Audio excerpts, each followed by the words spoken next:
Hey, welcome back to Episode Surround Podcast. I'm your host Juan, and as always, my co-host are with me. Hey, Trip. Yo. How's it going, homie? It's so good.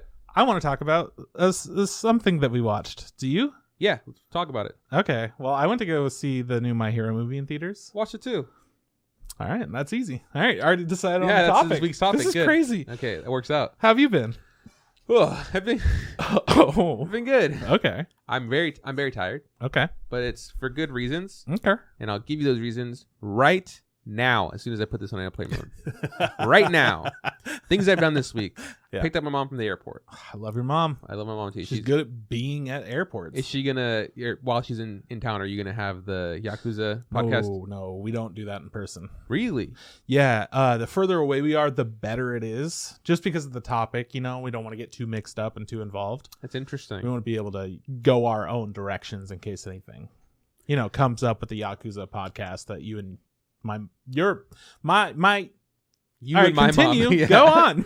My mom's in town. She's gonna be All in of town. the words in my head just kept spinning on top of each other. I couldn't figure out what was going on. She's gonna be in town for I don't know, a couple weeks, few weeks. She hasn't decided yet. Yeah, she just got a ticket here. She'll go back when she's tired of us and wants to see my dad. But it's good. It was nice seeing her. It's good to talk to her. Yeah. Actually, today we had dinner, and when I say dinner, I say like in quotations dinner because.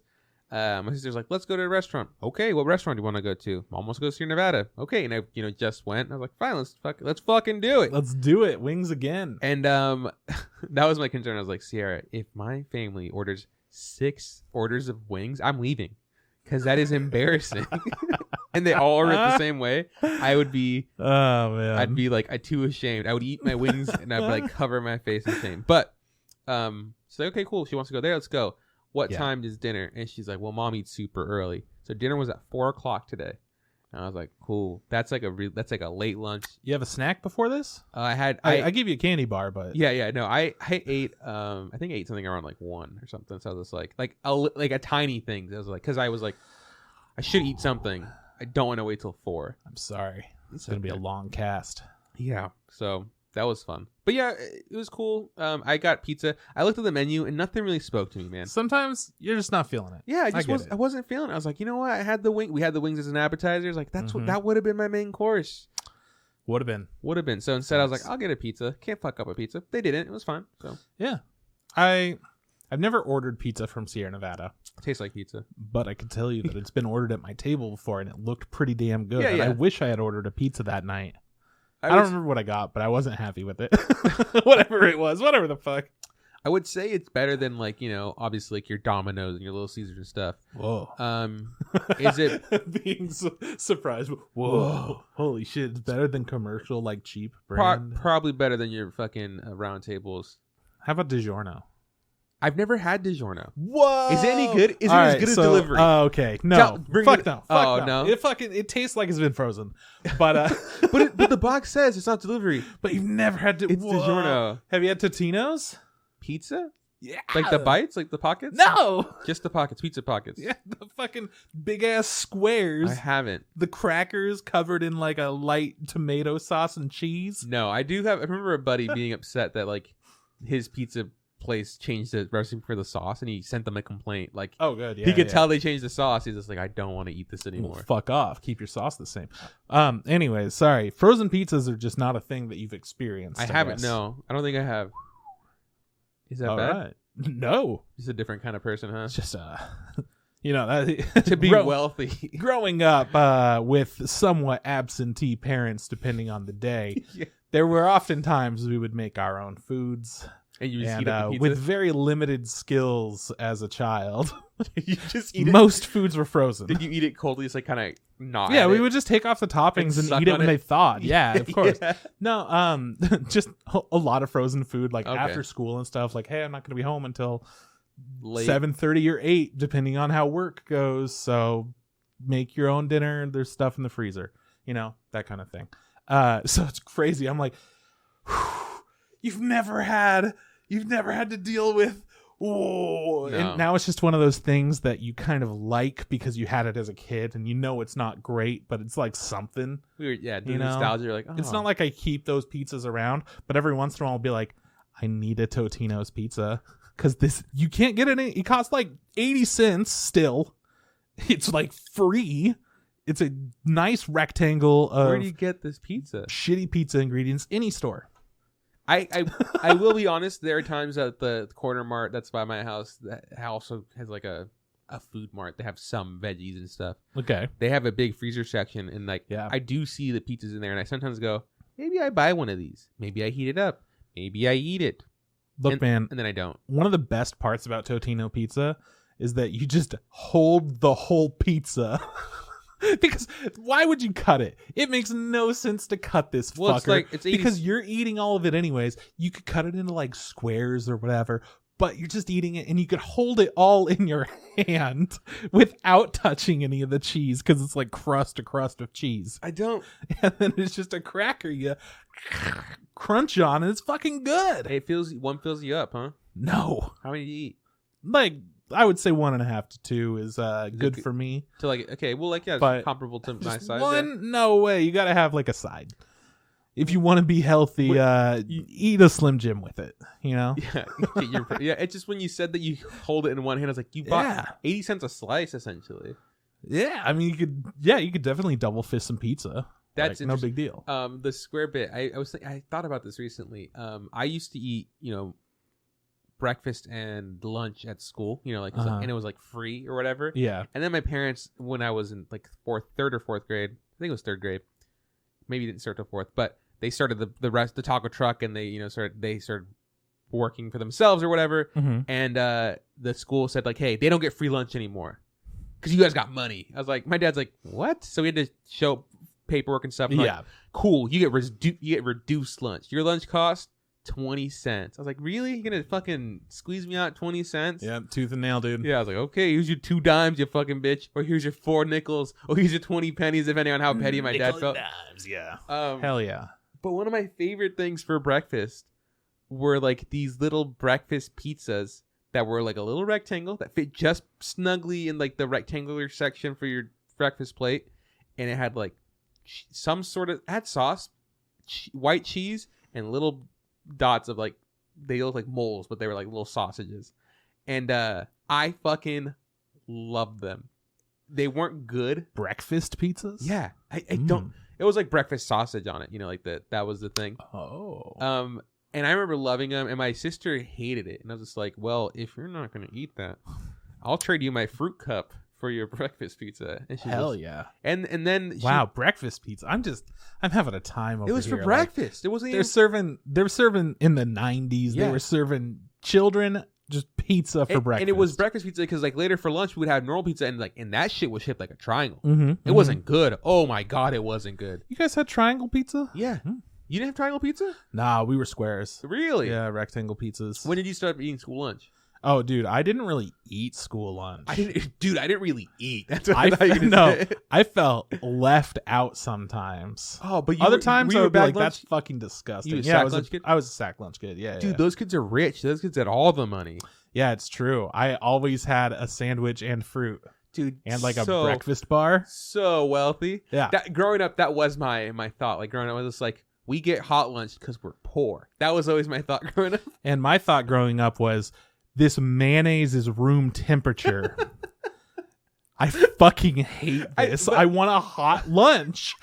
That was mine. It's so funny because it was like in my house, like, those sons of bitches, they're so lucky. Like they get to leave for lunch early. They don't have to wait in line because they have their food. I'm eating my wilty string cheese, just like, yeah, you're jealous, aren't you? It's like flopping. Like, I'm hardly it's like just licking it. Like, wah. That is really funny because we each envied each other's lives. That son of a bitch, he's so rich. Look, that's his second fucking Nutri-Grain bar. Like, I have 50 cents. I think I might be able to get the chocolate milk and chicken nuggets today. Oh, God. Is this enough? Like, get out of here. The prices went up. Rich kid. And then I open up my box of raisins that I brought. Yeah. I eat them all in one handful. Have you ever eaten raisins normally? No, I don't eat raisins. Yeah, but let's say, if I had to, you have a day of travel. They're like, here is a box of raisins. I gave them away. Oh, shit. I didn't eat them. Like we went to school, like same thing with Uncrustables. I was like, I don't like them because I don't like the peanut you don't butter like peanut unless butter, they were jelly, which they usually weren't. It was peanut butter and jelly. They actually the older I got, and still had, so it wasn't, because at a certain point you stop having field trips, right? But at certain, there was like peanut allergies became more prevalent, so it's just like we have to have a couple just jelly ones around for all the fucking losers that can't eat peanut butter. Yeah. And if I was lucky, I'd be like, hey, can I scrounge one of those? If not, I'd be like, I don't want this Uncrustable, so I'd have to go to someone and be like, hey, I will give you this Uncrustable. Will you trade me any other thing? Will you trade me your second apple for this? And usually it was like, yeah. And if they weren't willing to trade it, like, well, here's the Uncrustable anyway, because I'm not eating it. And I also didn't eat the raisins. Like, here are the raisins. I didn't know what an Uncrustable was for so much longer than other kids. What? Well, yeah, didn't have them. Because if you buy the ingredients separately, it is way cheaper. Oh, yeah. No. And I couldn't grow up with that, you know? Just like Lunchables. Sorry, we will talk about anime eventually. I don't give a fuck about anime. This is My Hero Academia talk, where everyone's already committed to My Hero. The movie was good. You happy? I had a good time. It was another My Hero thing. I had a shitty time. We'll talk about Was it the best movie? Probably. But yeah, like Lunchable kids, sack lunch kids. Yeah. I always thought they were super rich. And then it wasn't until I got older and like then I was like, you know what? Their food probably kind of sucked. Like what? They had a jelly sandwich, and their parents don't know how to make food. Yeah, that wasn't like they didn't open their nice bento box. It wasn't like the little cutesy little sausage, rice, and eggs. It was like they had sandwiches. Yeah, you had shit that was boxed that you put in a bag. Yeah, and your kid just eats it. A friend of mine, a friend of mine he always had a hoagie bread, turkey. I think it was mayonnaise and mustard, and then he had a bag of chips. And then if it was his mom packing his lunch, he got like cut up bell peppers. And if it was dad, he got 2 fruit roll-ups. So that was pretty cool.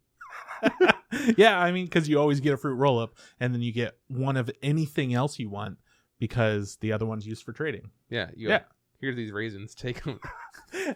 Dude, I'll trade you this fruit roll-up for those raisins. The best way to eat them is in a fistful. Anyways, what are we talking about? Nothing, man. No, we were talking about your mom visiting. Is that where we were? We were talking about you getting pizza. We're talking about pizza, yeah. Yeah. Okay, so yes. So hang on, can you be proud of me for remembering the chain of events? Yeah, dude, it's so good. You have to be a little proud. No, it's impressive. Sometimes we get really far into things and I go, how did we get here? My pizza. I kept remembering the whole conversation. I was like, I wonder how far off the rails we can go until we get back. I don't want to talk about what happened. I just want to talk about eating pizza as a child. To finish, my pizza in middle school for lunch was triangle shaped until I was a sophomore in high school. Because then I stopped eating lunch and just went off campus. Yeah. But they did have. You stopped eating lunch because you went off campus? No. Yeah. Well, I would stop eating lunch. Lunch changed. Yeah. I got different lunch. Yeah. And then. They did have breakfast pizza, and it was the best thing ever. I loved it. We kind of had breakfast pizza in a way when we were in high school. There was a place that we went to all the time called the Bagel Shop.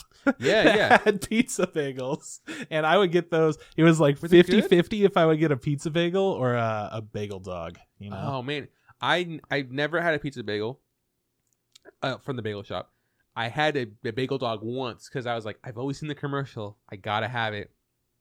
Not a fan. Yeah. For sure liked just the normal bagel sandwiches. They make great bagel sandwiches. Oh, yeah, for sure. But when you have $1.50 and you could get a bagel dog and a soda or whatever the fuck, it was hella cheap. It was like nothing. It was like a large soda. It was a big amount.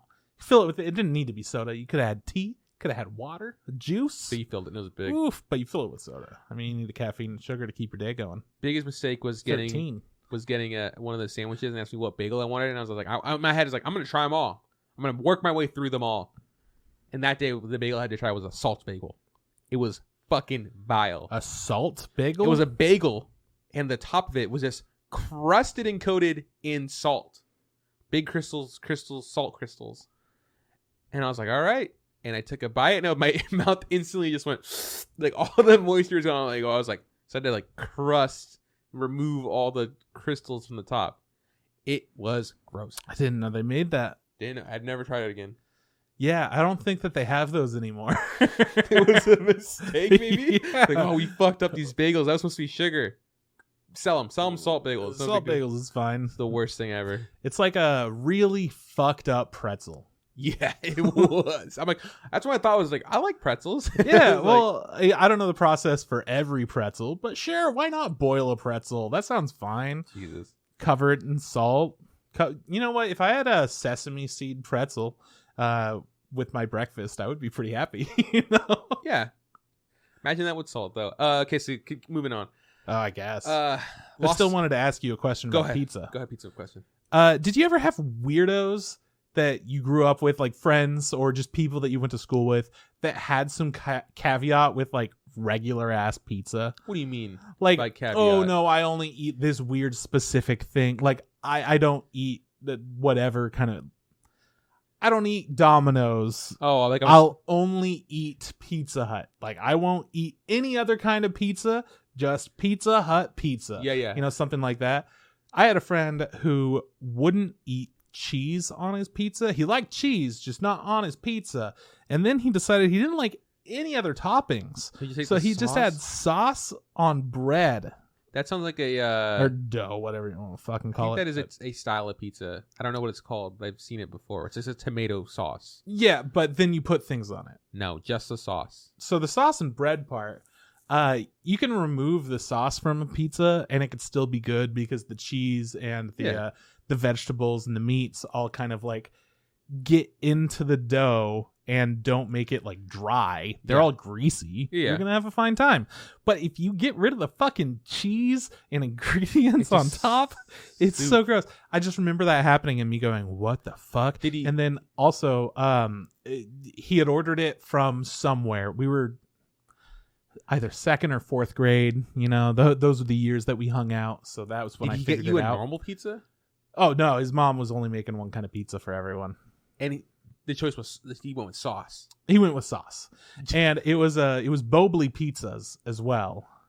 And okay, so you made some crazy faces. It's okay. Bobley pizza are these pizzas that you can pick up from the store. It's just like a weird bread in a bag. Comes with sauce and cheese, and you throw it all together, make it your own. It's cheap as fuck. Never heard of this. Yeah. So anyways, so you just had bread and sauce for dinner that night. Yeah, but it was bread that comes in like a weird sealed plastic bag that's supposed to last like a long ass time, you know? It's not like it's a fresh thing of bread that comes with it. No, it's like this own weird dough that always tastes funky, and it's because you have to like burn the dough in order to cook all the ingredients, and it's already cooked dough. Yeah. And it's not supposed to be frozen or anything. It's just like a weird fucking thing. So this gross already, and I know it's gross because I had eaten it plenty as a kid. Yeah. Not having much money, but also wanting pizza. My mom would go, all right, let's satisfy the kids with this fucking thing. So anyways, I was used to this. And I was not used to no cheese. And it was fucking mind blowing. I still don't. It was the grossest thing I had ever eaten as a kid that somebody else loved. So it was just bread and sauce. Yeah. Nothing else. No. And the kid just was eating and like, this is good, right? Delicious. Yeah. Well, the thing that fucked me up is that his mom said we're having pizza for dinner. And I was like, that sounds like dope. Fucking nice. And then without knowing about what was going on, we were called in to eat dinner, and it was just sauce on bread. It comes with cheese. It's not like you need to like outsource the fucking cheese. So like, why don't you just put on some of those just pizza? Like, hey, do you like this? Put on your half. She later learned to ask when I didn't eat anything. You just like, no. I tried it. You're like, no. And I went, this is gross. You said that to them? No, I'm not gonna. I was very polite. Kid. Okay, yeah. You're like, listen here, bitch. This is gross. I'm like, I don't understand it. I was like, why don't you guys eat it with cheese? This kid sounds like he fucking sucks. He's fine. No, that kid sucks. Fuck him wherever he is. You just sauce on bread. That's garbage. But he forced his mom and family to go along with it. Like, yep, this is how he eats it. We all have to eat it like this. His mom played the harp. What can I say? It was pretty badass. Jesus. It was pretty cool when she would play the harp. He's like big highlights. Would you guys like to hear some music with your pizza? I would have loved that. It would have made my night. Man. But yeah, did you ever have a fucked up motherfucker in your life that did that shit? Not as bad as that. I know that like I had cousins that were like, oh, we can't eat this, we can't eat that. Recently it was at Isaiah's housewarming thing, and I was talking to his brother-in-law, Courtney's youngest brother, and we were talking about pizza, and then she was, because kid's a string bean, not a fucking ounce of anything on him. And I was like, man, what do you eat? You know, just like, he goes like, well, I either go downtown and get fries, or I'll go downtown and I get like a milkshake, or if I have time, I'll go get like a pizza. I was like, okay, cool. Like, you go to Celestino's? And he's like, no, I go to Little Caesars. And I was like, why though? Little Caesars sucks. Yeah. He was like $5. I get he goes it's $5 and it's hot and it's ready and like it's a whole pizza. I goes like, but it's garbage. And he goes like, I didn't say it was good. He goes like, I said it was hot, ready, and $5. And I'm like, you know what? I understand that. I understand also being young and being like, I'm broke, I'm going to settle for this thing or whatever. But as a grown adult, I would never be caught dead willingly wanting to go buy Little Caesars. If someone has it at like a party or something, or something like, hey, wants like I'm drunk, or like, I'm not going to be like, oh, I'm too good for that. But I'm not going to be like, hey, Sierra, let's get pizza tonight for dinner. And me pop over to Little Caesars. Like, I'm not going to do that because I don't think it's good. It's even at that price. Like, if you're balling on a budget and you want it and you like it. Yeah, I'm like, dude, I'm 20, I'm broke, I'm buying Little Caesars. Oh, yeah, for sure. Hell Nothing against it. But as a grown adult, I don't have a craving for Little Caesars. Mm-hmm. If I'm going to spend $5 on something, I'm probably going to spend more than $5 on something. Yeah. I'm okay with it. So I know, and it's like, I have other cousins that like, they still love Little Caesars. And I think it's maybe a nostalgia thing because like they were also very broke, but they always had Little Caesars. And it's like, even now as adults, like, oh, I got to go get some Little Caesars. And I go, nah, man, I've leveled up. I don't get Little Caesars anymore. It's a pretty big move when you start not getting Little Caesars. Yeah. A lot of people our age, I have to clarify that. A lot of people around our age, when we got into college, it was right when Domino's was fucking up big time. Oh, yeah. They were so garbage. So nobody liked them. But they were open pretty late down in the like college town area. It was like $10 so a lot of people would still get it or whatever. And then they fixed everything. And because like everyone our age just knows the shitty ass Domino's that they were forced to eat because it was cheap and it was in the area and it was open late. They don't trust Domino's at all and don't realize that they fixed a lot. They've gotten a lot better. They put a little garlic on their bread now. Mm-hmm. And they're pretty decent price. Yeah, I think it's fair. I don't think it's crazy how I don't think it's like top tier, but like it's better than Little Caesars. No. Yeah. I that's what I was trying to say. Yeah, if I'm gonna buy a shitty pizza, I'm going to Domino's. I'm spending $3 extra for some Domino's. I'm not a big fan of Papa Murphy's. Take it, bake it yourself. Yeah. But I'll take that over to Little Caesars still any day. Yeah, I know that. Was it? I remember. I think it was just Domino's was not a good company because my parents ordered pizza once when we were, I don't know, in third, fourth grade or whatever, and they were bad. And I remember like the guy just showed up like 45 minutes to an hour late. When he was supposed to be there, right? Yeah. And the guy's like, here's pizza. And my dad was livid. And he's just like, it's cold.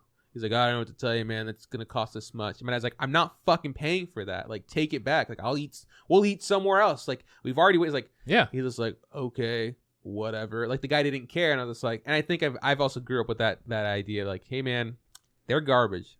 Fuck them. But they've gotten better. Good for them. Yeah. That's pizza talk. We good? We done with pizza talk? So with little, yeah, I'm done. I don't give a fuck. I thought it was really fun that we were able to go off on such a stupid tangent, but yeah. Stick around because eventually during the My Hero review, we're going to have more pizza talk. Oh, we sure will. Will we? No. I lost in fantasy football yesterday or this week. Fucking bummer, dude. I got fucking worked. I didn't even break 100 points. I am absolute garbage. Well. And yeah, I'm officially in 10th place. Dude, way to go. Adrian won. Somebody's got to be there. Adrian won, so he beat Ryan, which also made Ryan himself and myself in the same. We have the same record. Okay. But because of how many points we've scored and because of who's beaten who, I'm in 10th. I'm like, cool, good to know. But yeah, my team's they're horrible. It's okay. Someone has to lose. It's probably gonna be this year. You already won one, so who gives a shit? Don't give a shit. Yeah. Let's see what's next for fantasy. The challenge. Yeah. Had a really good showing this week. Okay. I am behind by Sierra 8 points. Catching up, dude. I don't know if you're gonna be able to do it. I'm getting close, and the season's getting close to ending. It is, but we have a time that you have to put your lineup in on Wednesdays. Like before the show airs, like I think like 2 hours before it airs. Mm-hmm. And if you don't get the lineup in, you have to put last week's lineup on. So Sierra forgot to set her lineup. So this week she gets... You can't forget. So she gets last week's lineup.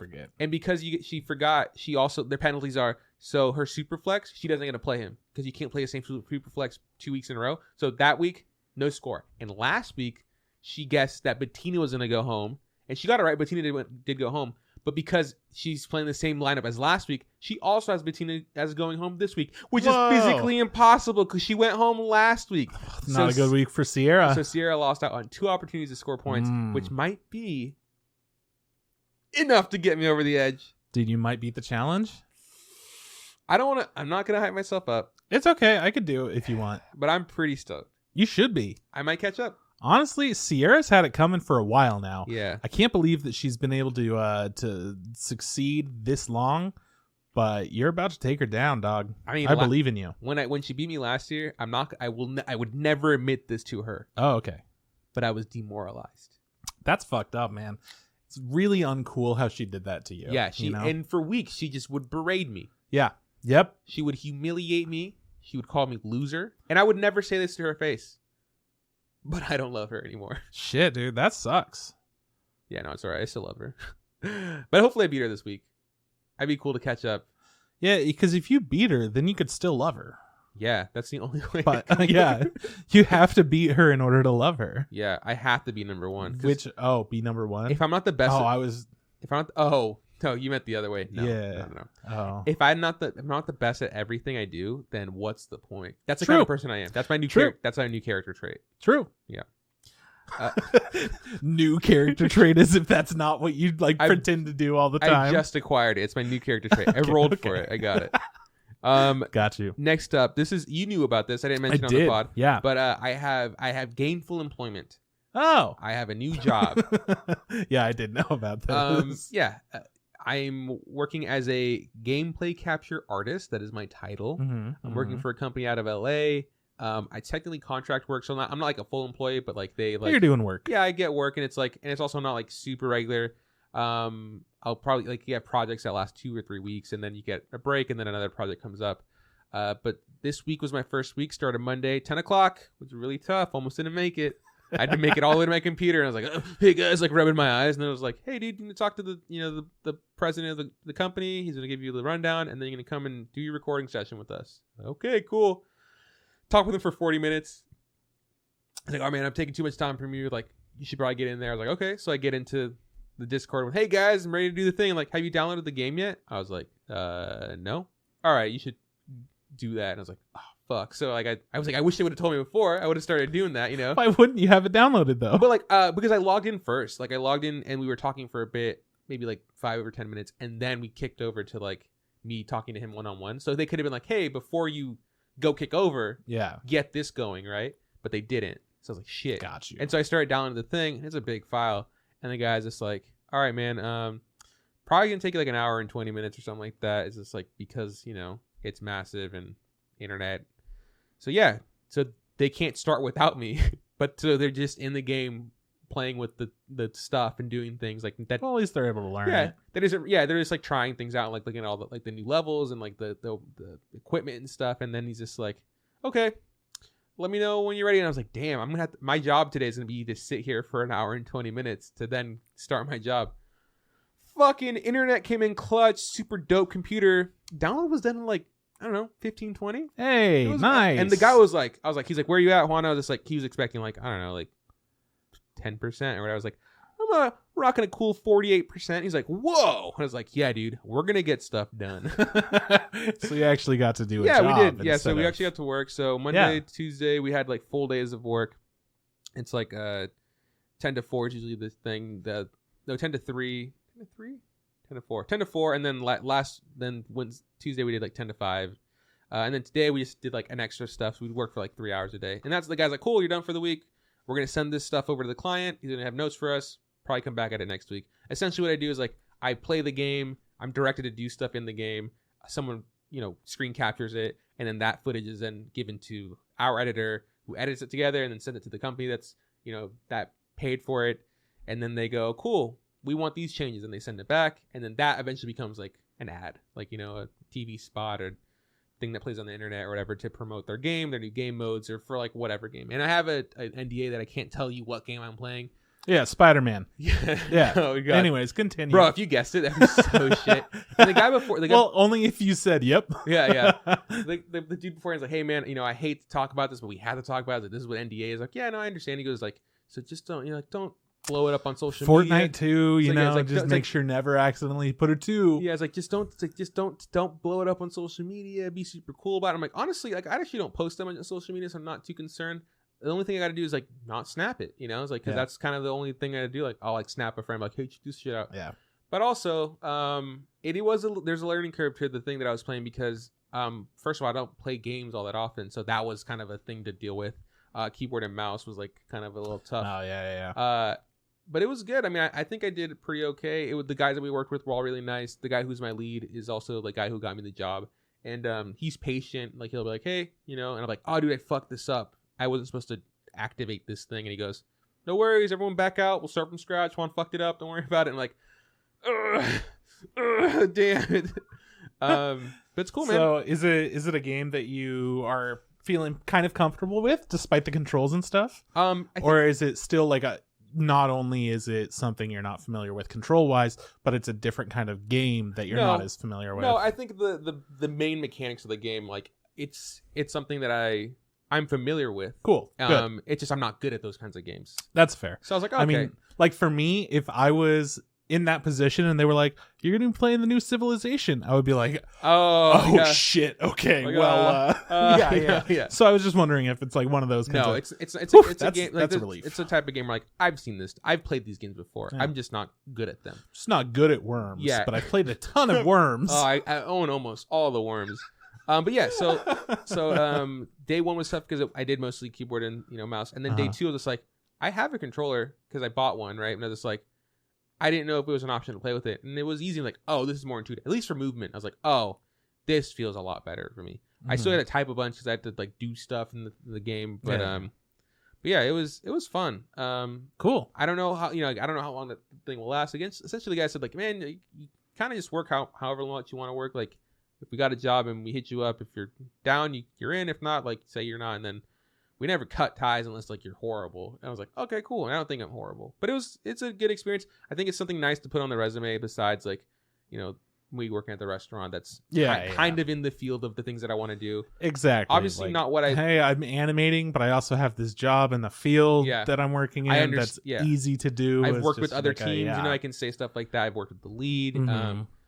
So that was kind of my mentality. Like, even though it does take a chunk of like time or whatever, even though I'm financially compensated with it, for doing it, it is like, it's kind of an investment on like to help me, I don't know, in the future, whenever that may be. But all in all, having a good time. It's hell yeah.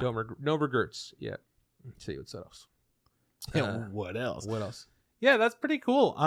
Those kinds of jobs are just like it's one of those how do you even get into it situations, because I know a lot of people that play video games want to have jobs revolving around video games, and I love everything about you not really giving a shit about games. Yeah, like, here I am. Yeah. But that's like your entire professional world. Yeah, no, it's really funny. It's so like, funny to me. When I was talking to my other friends who are like also actively either in the industry or trying to get into the industry, doing different things, programming, modeling, stuff like that. Yeah. Producing.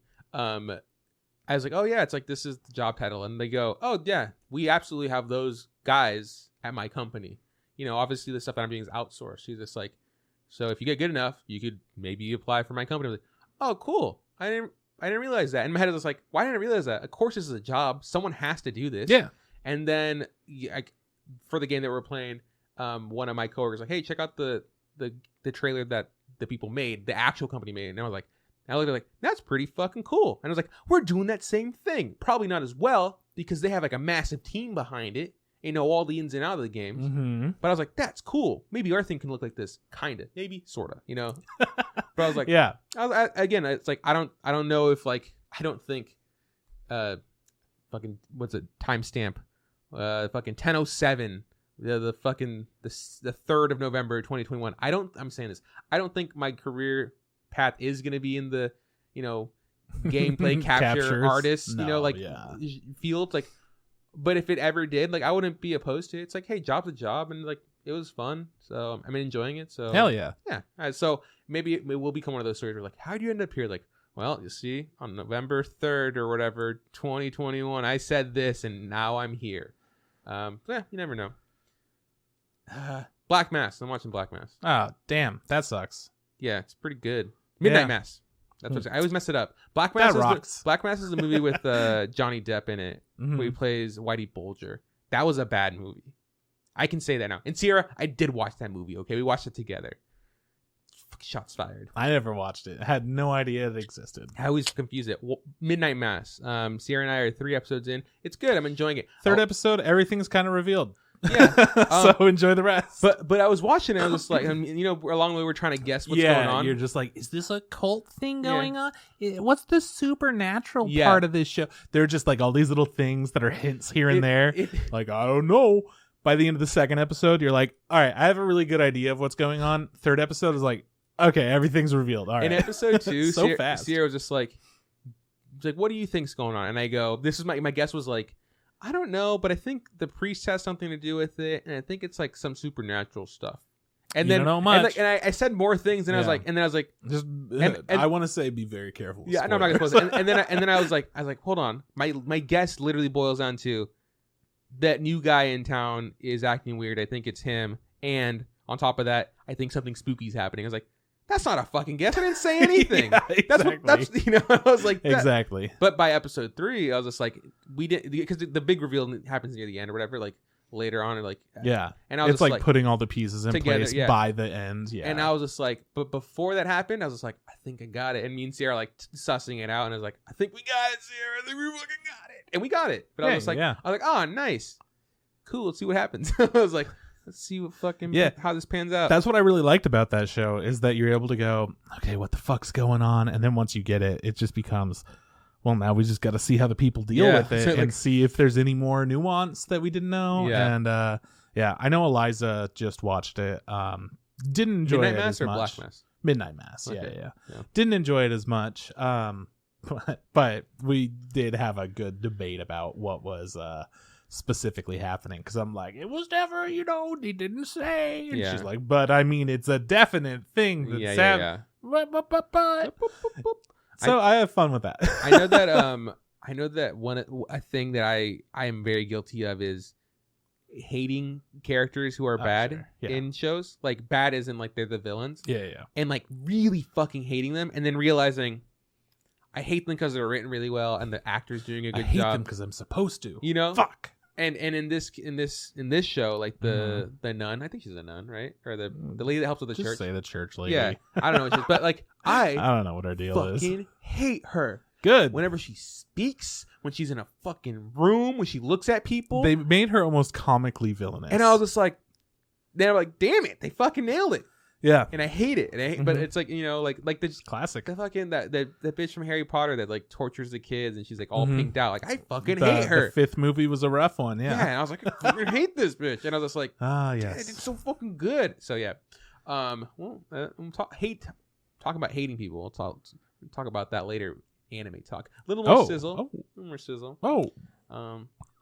It's not My Hero related, but it's anime related. It's anime related. Okay, it's My Hero adjacent. We're an anime podcast. Yeah. We forget sometimes. Don't worry, guys. This is anime. Sometimes we talk about pizza for like 30 minutes. I would argue that pizza is very anime, but I would too. Just a personal. I've seen pizza in anime. Pizza in anime. People put mayonnaise on pizza in anime, Kewpie or whatever. But then, the Kewpie mustard or whatever. Yeah, but then I think as an anime watcher, pizza's a pretty good go-to in the U.S. My ignorance has never allowed me to like investigate what that Kewpie mustard is. It's a mayonnaise. I know, but that mayonnaise was like. But I've always just assumed it's just mayonnaise, but in a cute little thing, like in a squishy boy. Yeah, I was just like, it's just that's what I've always thought. I was like, there's nothing different with it. It's just normal mayonnaise in this squeegee bottle or whatever. But I don't care enough to actually like investigate. Like, I see a lot of TikTok videos, and they'll be like, "I'm gonna teach you how to make this Asian cuisine or whatever," and don't forget the Kewpie mayonnaise or whatever mayonnaise, and I go, is it just mayonnaise though? Like, but it's different. It looks different, right? It's different. But I don't care. I don't care enough to like investigate it. I don't give a fuck. Like, it's just mayonnaise, squeezy mayonnaise. It's gonna change your life when you have it. No, shut up! Don't say shit like that. Because watch it, be like, wow, this mayonnaise is way better. Well, that's one of those things that's like, I mean, hey man, it's your palate. You won't know until you try it, right? True. At dinner, in quotations, Sierra ordered a Caesar salad and they put anchovies on it. Oh yeah. So hey, do you want these? Like, sure. So like, just kind of grabbed them and popped them in my mouth and like swallowed, chewed them, swallowed. And then my brother-in-law was like, "What the fuck?" And it's like, "Did you just finger that salad and just toss down some fish down your gullet?" I was like, "Yeah, dog." Yeah. And they're like, and my brother-in-law goes like, "Don't even fucking talk to me, dude. Don't even look in my direction." And then damn. And then he's just like, Taylor's like, "You want me to switch places with him, man? That way you don't have to sit next to him anymore." And I was like, "Oh man, you guys are mean." How just food that you're supposed to eat? Yeah, they were being aggressive about you eating the food you're supposed to eat that I like, and it's just, I like it because it's salty and it's kind of gross. And honestly, fuck you, man. How dare you talk about that on this podcast? It's happened though. Like it's gone to that point where like I've acquired a taste for things. I'm like I'll never eat that. Like artichoke hearts, anchovies, and fucking I like. But like I go peanut butter. No, I don't like. It's weird. I don't like peanut butter. Put it on pizza. It changes everything. My buddy ordered a burger with pizza. No, burger with a burger with. Dude, I wish burger with peanut butter on it. And like it's so good. I'm like I don't care. Like I don't want to.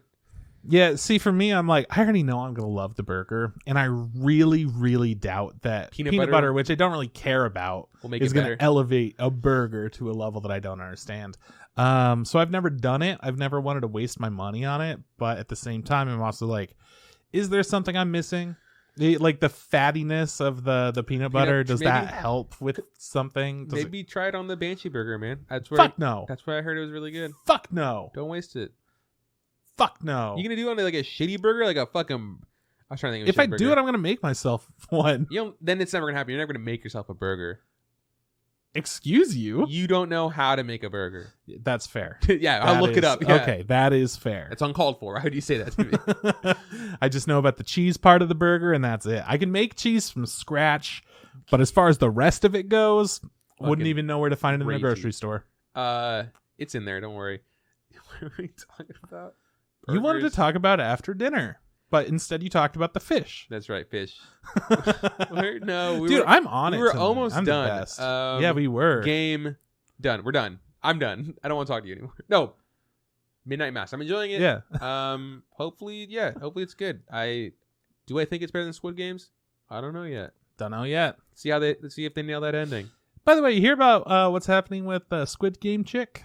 Which chick? Because there's multiple chicks. Yeah, exactly. There's only one, actually. The one that I'm talking about, because her handle is Squid Game, and now nobody wants to work with her, even though she's had this handle online for years. Whoa. Nobody wants to work with her because of the association with Squid Game, even though that's her handle. Because she doesn't typically do, like, adult things, you know? She doesn't do, like, violent or... just adult content type stuff. So the people that she would work with don't want to associate with that Squid Name brand.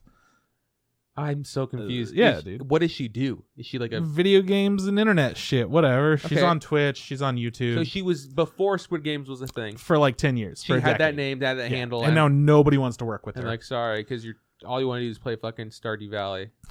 We want some fucking violence from you. That's not it at all. It's just because they don't want that negative association with Squid Game, where it's like a whole other property. It could get really complicated if they get involved with Squid Game, but it's the different Squid Game. Did she have any right to the name, like Squid Game?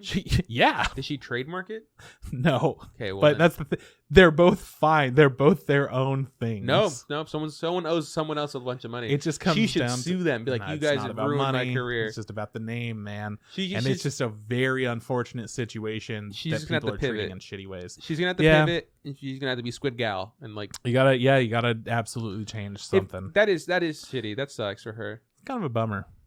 Unrelated to that, but also related to that. You hear about Crab Game?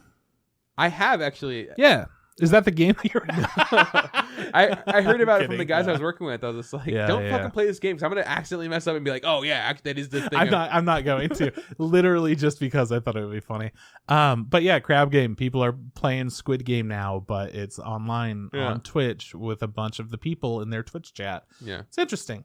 I don't know anything about it. I have no interest in playing it, but I think it's interesting that people were able to make like a really shitty version of Squid Game games. Yeah. For people to play. I mean, really, they just did like a couple of Squid Game type things, and then it's in like rooms that I guess are Squid Gamey. Well, Mr. Beast is going to do a live action Squid Game.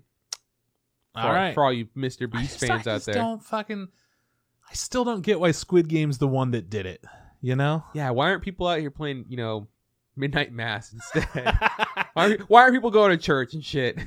I'm just saying there have been so many more like trial and game oriented things. Like, why the fuck isn't there like a Saw thing with a shit ton of people? That could have easily been it. Yeah. Saw has all these weird situations and puzzles and stuff. Taco Bell. No, that was it. Taco Bell. That's what we called it. Yeah, man, that could have been a thing. Yeah. I don't know. I mean, that's really interesting because, like, Hunger Games was massive. Fucking, I'm trying to think. Well, Hunger Games did have a lot of shit in Minecraft and probably Roblox. Oh yeah, yeah, it's massive. I don't know. I don't have any answer for you. I'm sorry. I just think it's interesting. Netflix put out Squid Game. Everybody watched it in like a week, freaked out over it. Now there's a video game that people are playing after the hype of the show has died down. Now there's a hype of a game based on the show. It's a great game. It's interesting. Yeah, favorite game. It's interesting. Don't give a fuck about it, but it's interesting. You know what I'm saying? What have you been up to? Yeah, well, pleasure that you would ask. So it was Halloween. I don't know if you remember that. Yeah, happy Halloween. Happy Halloween. Did you dress up? No, this is a Halloween podcast. Fucking loser. Actually, that's not true. I threw on a luchador mask. Hey, there you go. Yeah, you did. I pulled the strings out and put it on. It's still too tight. My head's just too fucking big. Hell yeah. Yes. So what my original costume was, I went downstairs and I was like, hey, Siri, check me out. And she's like, what are you? I was like, I'm a guy that has pre-diabetes. Because I might have pre-diabetes. Actually, I had a doctor's appointment today. Sorry, I forgot about that. Okay. It went well. The doctor said, good. The doctor's like, how much weight have you lost? Like, this much. Like, good job. See you in 3 months. We'll go from there. I was like, okay. All right. I'm not dead. Good job. But then I put on the mask later, and I was like, yep, I'm a luchador for all of, 20 minutes. I was like, this is fucking hot and itchy, so I'm taking it off.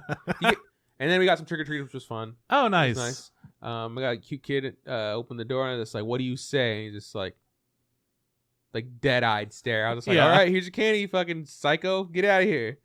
And he's just like, thanks. He walked away. Little kid just utters out the weirdest thanks you've ever heard. It was gross. That's fantastic. Yeah. Sorry. It was Halloween. What'd you do? Yeah. I just played some games. Spooky games? Yeah. Phasmophobia? Yeah.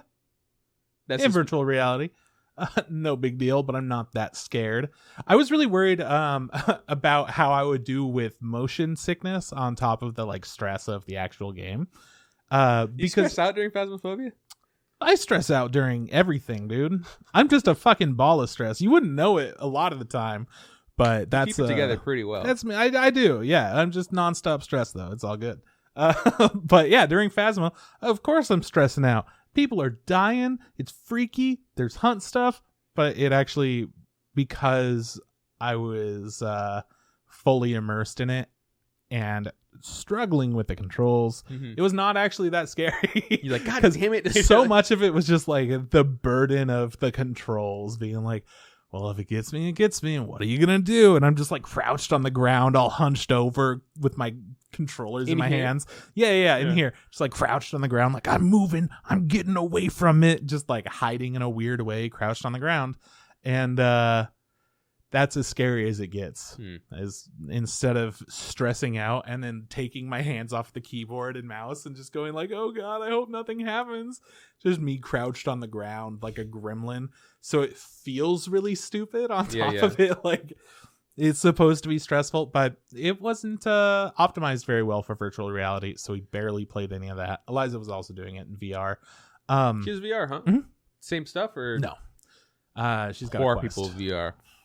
Sure, whatever. It's just different.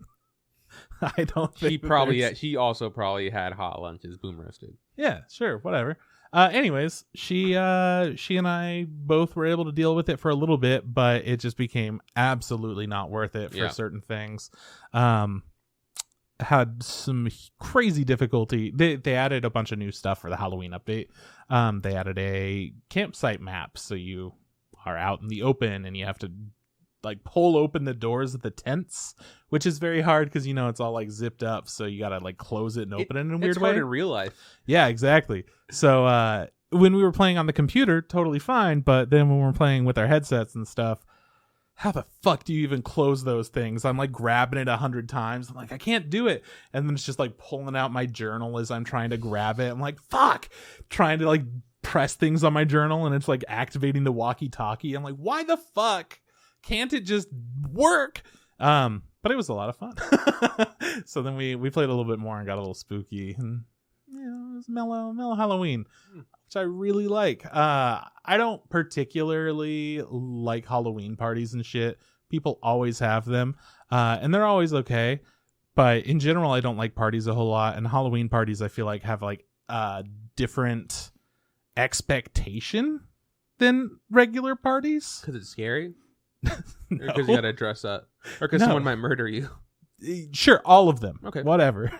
But I feel like for Halloween parties, like, because it's a special day of the year, it's like, this is the only time. It's got to be like perfect. It's got to be all this. I got to make sure everyone's having fun. And I'm never having the best time at parties, but I always hope to be surprised. And usually Halloween isn't the thing that I'm in there for. So it was really nice this year to not go to a single Halloween party, and then on Halloween just have like a really mellow couple hours with some friends and play the spooky game. I loved it. When was the Halloween that you dressed up like Bowsette? It was a few years ago. Yeah, it was like 3 years ago. Yeah. You wore the heels and everything, huh? Oh yeah. Do you practice beforehand? No. Damn, that's crazy to me. Yeah, I'm hardcore. That's nuts. The nails were the worst part. Yeah, because they last. Oh yeah, for sure. They look great, but they did look great. God, they man, you felt awful. Yeah, I bet. Okay, I would do it again. Anyways, yeah, Halloween was a fucking chill time. And it's been a good week. Not a whole lot of reporting to do back to you, but I'm getting ready. I'm planning a trip to go see my mom. Finally, you going to Arizona? Nice. Yeah, in December. We haven't like set up dates or anything, cool. But yeah, in like a month-ish. So that'll be fun. Hey, I'm gonna go see my mom in a month-ish in Mexico. Hey, get Sierra to do the podcast with Jenny. I was like, who? Yeah, your cat. Okay. With my cat. That's your runaway cat that just wants to get out. She just wants to get out right now. Nah, I don't know. She had a weird week. She's like been kind of sick, but not anymore. Wow, Jenny's been up change of diet. It was upsetting to her. She was trying to run outside, and then she was getting all spunky. 2 days later, she starts like throwing up and having stomach issues. And I'm like, what the fuck is going on? Pets, man. That's how I feel about like Bella. Like I've given her the same food since she was like a pup, and I go, maybe it's time I change your food, get you something different. But I also think, what if you don't like it and you just end up getting sick? I don't want to fucking deal with that. I just have to buy a whole bag of it. I don't know. Mm-hmm. That's tough, man. It's hard. Yeah. It's hard having pets. Yeah, so she's been a brat, but whatever. She could still do a podcast with Sierra, I think. Yeah. I think they could handle that together. But yeah, last night I was able to finally do stuff with the people that I play Final Fantasy. That's right. Alongside, kind of. And what did you guys do? We did this thing, Diamond Weapon Extreme. So it sounds extreme. It sounds like something, but it's just a weird aircraft fight thing. There's like a big old battle mech that you're fighting, and then it turns into a dog, and you're going back and forth on these two like aircraft carriers that are in the sky.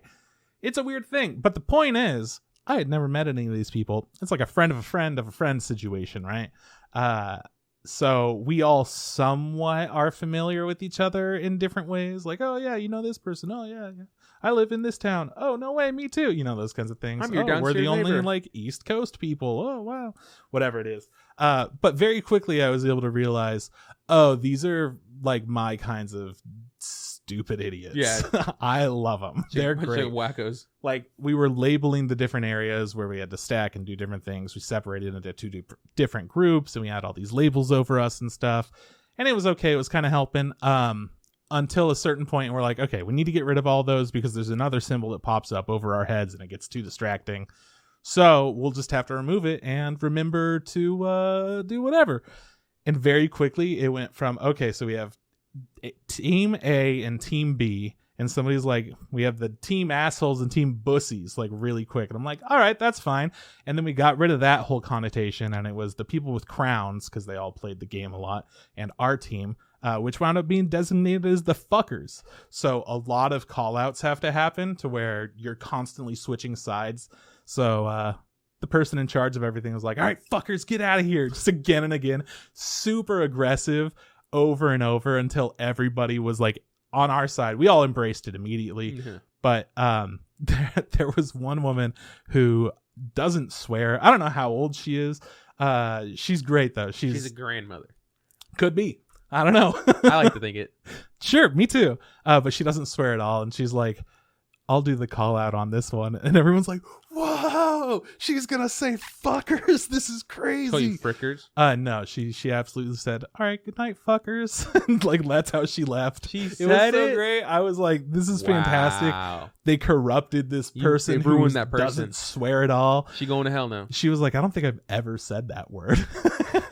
And she has like the filter enabled, the like bad word filter. I don't remember what it's fucking called. But she has that enabled, but she's still typing it. She's like, all right, fuckers, like types it out, and it's censored for herself, but we can see what she typed, and we just loved that. But then she actually was able to say it with her mouth words. It was wild. Yeah. Just sounds wild. Wacky, fun group of people. Designated some guy as daddy. So they made a whole new rank for him in our free company as the daddy. Damn. Because he's had the most raid experience. So he's the raid daddy that we all have to jump on top of. I was like, because the daddy I know is Kyle. No, you just come over to daddy. Stack on daddy. Everyone stand on daddy. Sit on daddy. You know, nice. It's all that stuff. It's tasteful. Good job. Yeah, exactly. So good. I'm just happy that I'm with like these trash fucking weebs. And I wasn't sure. You never know how it's going to go with weebs. Yeah. I feel like we are a very mixed bag. Sometimes you just click and you're like, yeah, we both suck in similar ways. Or it's, you're too hardcore for me. Yeah. I can't deal with your shit. If you were like stepping back and like looking at the whole picture. Yeah. And you said, there's like 7 of you guys? Yeah, there were 8 of us. Yeah. That's including you? Yeah. On the level of like the most hardcore weeb to like the least hardcore weeb, like where do you think you fell? Like, I didn't have enough time to figure that part out. But did you feel like you weren't the worst, like the highest ranked? I mean, weeb? Let's just put it this way. I think that I might have a fuck ton of weeb cred. I feel like my weeb cred can easily be represented, but I'm not as intense about any of it in general in my own life. Even on the podcast, I mean, like, we'll talk about anime and shit, and I'll be into it for however much I have to be. But in general, it's just like, yeah, I like anime. Yeah. I have a good time watching things. I'm gonna put you like mid to low. That's where I'm gonna put you. Yeah, that's probably where I am. That's what I'm putting you. Like, what anime have you seen? What anime haven't I seen? I feel like just the big ones. Just the big ones. The chick that said fuckers might be at the bottom. I don't know. Hard to say, because I feel like whenever there's somebody who fits in with weebs and they're like, I don't know any. Yeah, she was just some person that was online. She doesn't actually know anybody in real life, from our free company, but because she's just some rando that came into this group of weebs and our like little tag is uwu and stuff like that. Like, it's very clear that they're also a goddamn weeb. They have to be on the level I just to can't get it. Tell how much. Yeah. It's too difficult. We haven't gotten into that. We'll get into that more, I guess. Yeah. When they're like, so what do you do? And I'm like, I have a podcast. I'm an astronaut. I set up satellites in the sky to get better anime to the world.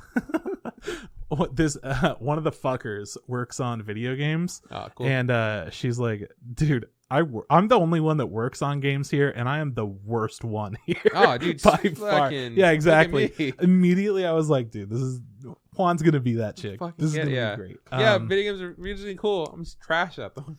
I had heard she worked on Ghost of Tsushima, so that's pretty cool. That is pretty cool. Yeah. Yeah, the game. Mad respect. Is that one of those all kind of games, or that's only on the PlayStation? Only on PlayStation. PlayStation exclusive. Yeah. Okay, cool. PS4 and 5. Damn. So I can't even play it on my computer? No, but you could on your PS4. That thing's a dinosaur. And 5. I don't have a 5. It's hard. No one has a 5. You're the only person in the world that has a 5. Sucks for everyone else. Dude, when I went to the GameStop to pick up a remote, a guy came in. He's just like, "You got any PS5s?" And the guy's like, "No. All our PS5s are gonna be sold on this, online. We don't ever have them in stores ever." And the guy goes like, "Well, I checked online. You don't have them." I was like, "Well, we don't fucking have them." Turns out nobody has them. Yeah. And the guy that was, I'm assuming he's the manager, he was like, "I don't even have a PS5, and I work here." He's just like, I was gonna buy it, and I fell asleep through my alarm, and I didn't buy them. I was like, this guy's probably heard this shit like every day. He's like, fine, you got PS4 controllers? Like, no, they don't make PS4 controllers anymore. No brand new ones. He's like, really? Yeah. Apparently, he says that they're hard to get. Everybody bought them up during like COVID, I guess. It's just like, so they just don't have any in stores. He's like, they have like the PS4 controllers that are like the off-brand ones, like, you know, like Mad Cat. This one got fucking lightning bolts on it. Yeah, you can see through this one. This one has Lightning McQueen's face on it. You know, his eyes are the knobs. But Owen Wilson made this controller himself. Oh wow, he pushed the button. But yeah, he's just like, yeah, man, I can call the other store for you in the one in the mall and see if they have it. And he goes, that store's still open. And the guy goes, yeah. Like, I was like, damn, shit's tough. But no PlayStation 5s, no PS4 controllers. Interesting. I'm assuming you went there for a controller. I got a Xbox controller. Yeah. Because I could connect my PS4 controller to the thing, but I was just like, I do know if I grab my Xbox controller and I plug it into my, you know, Microsoft computer, it instantly works. I don't have to change anything. And I was like, yeah, I'm going to do that because I don't want to deal with making it work. Even though you helped me make it work that one time, I was just like, no. I don't want to do that every time I have to do this. It's like, and I plugged it in and it was like, hey, look, it instantly works. And that's why. So I am 100% with you there, man. It's a pain in the ass setting up PlayStation stuff on every game because it's not going to work consistently. Right. Sometimes they're just not like made for it, or you'll be like, oh yeah, it works with every game, and I have this one, and then you play it, and it goes, no, you need an Xbox controller. Or keyboard, whatever. But when I went to go buy it, I was like, yeah, I want an Xbox controller as a cord. I just plug it in and play. And the lady just like, okay, cool. She starts showing me the Xbox controllers that are the Bluetooth ones. She's like, these are really great. You just got to connect it to the thing. It's like, one issue, though, I have noticed that when I'm playing with my controller, sometimes it'll disconnect. And then I just can't reconnect it. I have to forget the device and then repair it again. It's not a big deal. And I go, that sounds like a huge deal. It's a pretty big deal. I was like, that's why I want to just connect it. And she was just like, I was like, if I connect it, it just works. She's like, hold on. And she asked her manager, and the manager's like, yeah, if you connect it, it just works. And she comes back, like, yeah, if you connect it, it just works. Like, cool. I'll take one of those. Show me those. You know, I was like, cool, thank you. A lot of the time, the people at GameStop don't know as much about everything as they maybe should. But I think that's more the company's fault than the person's fault. They need to be trained better. Well, they're like, you can have people that like specialize with different things, I guess. Like, oh yeah, I know everything about Xbox. I know everything about PlayStation, whatever. But they don't give a fuck about that. They don't care how much people know about video games. They're just hiring somebody that's like familiar enough. You played a video game before? I played Clash of Clans on my phone. Get in here. Put this polo on. Get in here, you son of a... You so-and-so. And then they just like send the new ads and you're like, oh yeah, that game. And the new things that you have to push. Hey, you buying the new Assassin's Creed? It comes out in 6 months. Yeah. She did tell that another guy was there. Was like, I'm here to buy, I don't know, this fucking pre-order. And she was like, it's a Star Wars pre-order. And she goes, do you want the exclusive Darth Vader metal tin, edition? And the guy goes, yeah. And she goes, that is going to be like $20 more. He's like, yeah, I'm okay with that. I was just like, yeah, you upsell that guy, not me though. Not a goofus over here. I just want the cord. Nah, man. But if you're a big fan of something and they go, here's some extra shit. Did you know about it? And you go, no, give me that extra shit. It sounded like rarely works, but sometimes. It sounded like the extra shit was just like a metal tin. It didn't sound like you got any DLC or anything. No, you don't. Probably. Like, cool. But you want the case to look collector's editions? Yeah, they have bigger metal cases sometimes. I don't particularly understand why, but they do. Because they're better. Sometimes video games have changed a lot with how you buy them and pre-order them and stuff. Yeah. So oftentimes there are no pre-order exclusive things these days. It's just like, oh, you get some skins online or whatever. Who fucking cares? Yeah, it's nothing physical anymore. But they used to just do that. If you pre-order something, you get the metal box one or whatever. And that conditioned a lot of people to like, oh yeah, I want the metal ones all the time. If they have the option of getting a metal one, I'll fucking do it. Did you know that for Pokemon Sun and Moon, they had a metal one that came with both games? What? Yeah, see, that kind of shit. Should have bought that one. We could have split that one. Well, that's the thing. Do you want a box for your game? I don't give a fuck. Is it because it's a metal special collector's edition thing. Is it as expensive as buying 2 games? Mm-hmm. Oh, okay, well then that's clearly it's as expensive as buying 2 games, but like there are always those kinds of things that are like you can buy a little extra metal, and because it stopped being a pre-order thing, because it stopped being like anything like that, that's one of the ones that I went, that's fucking crazy. Do they still do this? You have to buy 2 games. I'm not gonna play 2 of them. They're the same game. Yeah. What the fuck? The maps are flipped. Everything's backwards. Paying $20 more for some metal instead of plastic. I don't get it. I don't get it these days, because they used to put a lot of effort into pretty much every kind of a CD disc type thing, the box art and stuff. Whatever. Yeah. They would have some kind of an info pamphlet and box art and different things like that, and they've gotten rid of that more and more with movies and video games and all that shit. Online. Doesn't fucking exist. So having those cases now is less of like oh yeah, I have this like cool thing. It's more of that's just a place where my game goes. And because you can't buy every single video game in that metal case, it's going to look inconsistent. Yeah. It's just every part about it I don't understand. I do remember like opening up games and there being like, hey man, here's the pamphlet that comes along with the game, tells you how to play. I was like, what? I used to read that beforehand. I would like get in the car on my way home, open it up, and I'm reading it as my parents are driving, and I'm just like, this is gonna be so much fun. Oh my god, I can't wait to level up. Holy shit, Gex 3. This is crazy. Yeah, just shit like that. You you can always be upsold something if it's something you already like, but the metal case will never get you. I don't fucking I know what I'm getting you for Christmas. Oh yeah? Just a bunch of metal cases. Oof. Of nothing. Just like, here's your metal case. I don't know if I want all that. Hey man, it's Christmas. You can't say no. You're right. I can't say no. It's Christmas. That's the one rule of Christmas. You can't say no. You can re-gift it next year, but you have to have it for at least a year. That's great. Yeah, this week nothing else really in particular has happened. I already talked a lot about some of the shit that I did. But dope. You know, my name is Earl. I don't remember if I talked about it on the podcast or not. I don't think we did. Yeah, whatever. I started checking that out again. But you're not going to watch it. I'm not going to watch it. Well, that's the end of that conversation. Well, that's a lot of the things that I did this week are just like, doesn't fucking matter. Yeah. Like the things that I commit to and then back off of. It's okay. Don't worry about it. Yeah, you know how it is. Did you want to talk about the anime that we watched this week? I fucking do. Are you kidding me? Yes, I want to talk about the anime we watched this week. I didn't watch them all. It's okay. I watched 3 shows. Okay. What did you watch Tack Top Destiny? No. Okay. I watched the second episode of Kami Can't Communicate. Yeah, Kami Can't Communicate. I like it. It's still it's fine. It doesn't. I don't think it looked as good as the first episode. Okay. Visually, in my opinion, there was no chalk dust, but I get it. I understand the conceit of the show, the jokes of the show, and I think it's one of those things where like I don't think it's gonna be for everyone. I don't think it's gonna fucking blow my mind. But I do enjoy it. It is very like chill, some jokes in it. I'm liking it. Good. Enjoying it.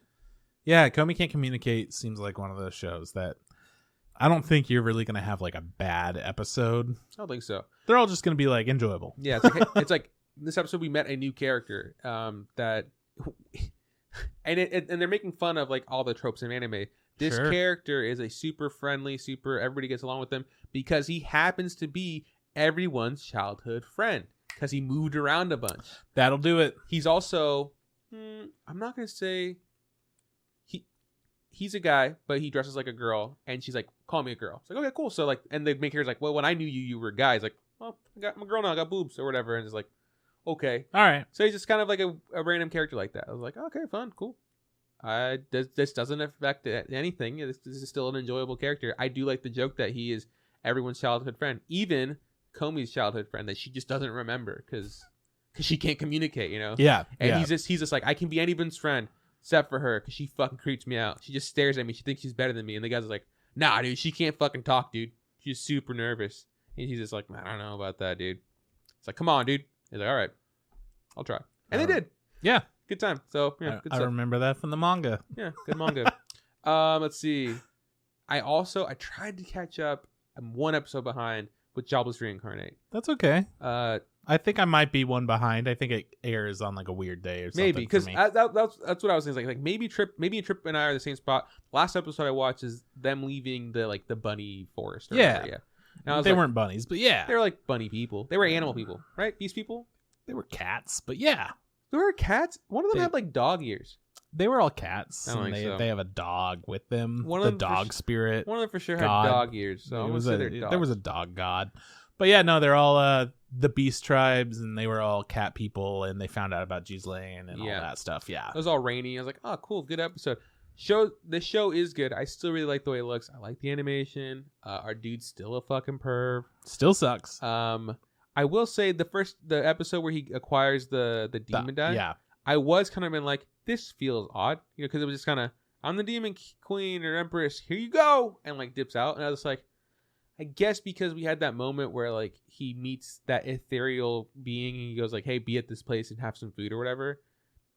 I kind of like, okay, that's why it was the way it was. That's the only exactly reason. Like it's like, cool, we need him to level up. Here it is.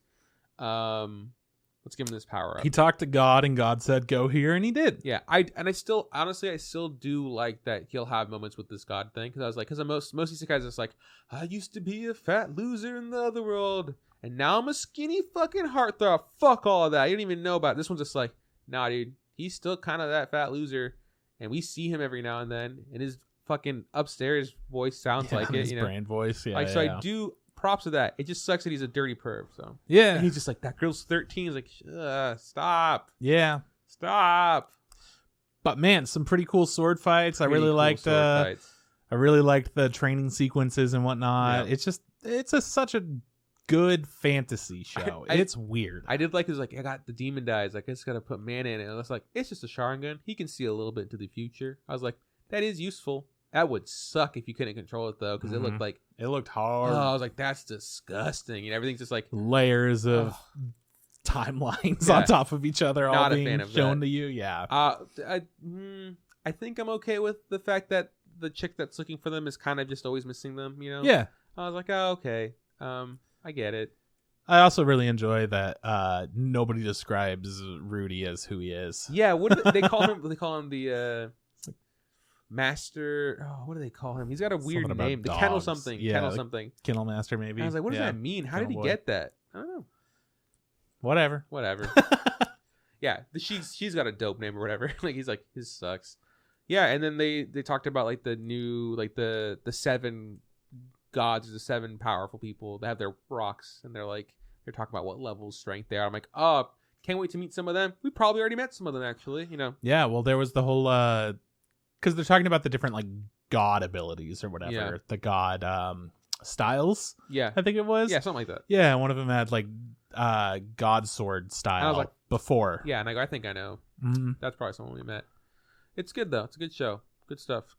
Good soup. Lastly, the last show I watched, all 3 episodes of Ranking of Kings. Yeah. Did you watch all of them? I don't know when the last one came out, but I have watched everything that came out on Saturday. I think it was out by then. What was the last episode you remember then?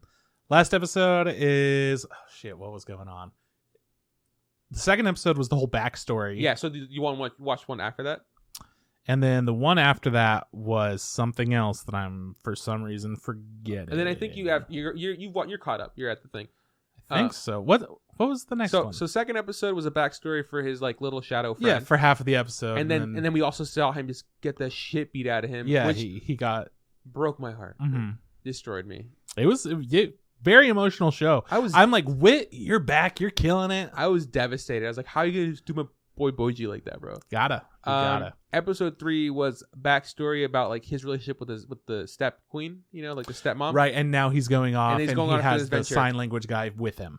Yes. And there's like some weird people that we don't know who apparently are very involved with getting him to be the king. Yes, they're like, because in the third spoilers, I don't give a fuck. The king that we met, the big king, he passed away, and he's like, cool, I want Boji to be king. And then they're like, no, it ain't happening. So they made his younger brother king, and that devastated him. No. It wasn't just that. You breezed over something that was fucking insane. Are you talking about the demon that came out of his mouth? I'm talking about his dad dying, turning into a demon, and being like, he will be king. And then they go, yeah, so he's not going to be king right after that fucking demon points at him. That's not, the demon didn't say anything. No, he didn't. But he pointed at Boji as like, he's next. He was dead. They read the will. The king was just like, the king wants him to be, The new king. Okay. And then the demon comes out and points at him. And I think he kind of laughs or whatever.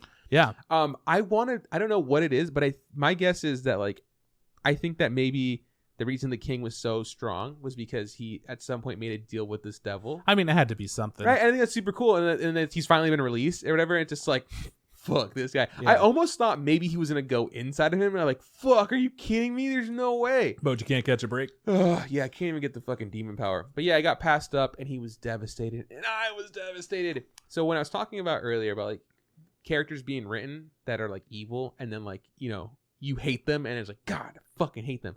I can honestly say that I misjudged the stepmom, right? The current queen. Because I was just like, I fucking hate her. Her design, she's evil. That's an evil nose to be, you know, like the way she's fucking treating Boji, evil. Fuck that bitch. Yeah. The way she loves her son, fuck that bitch. You know, she's evil. This episode, the most recent episode, we see her backstory, her relationship with Boji, and you know the fact that she heals him. She's got healing powers.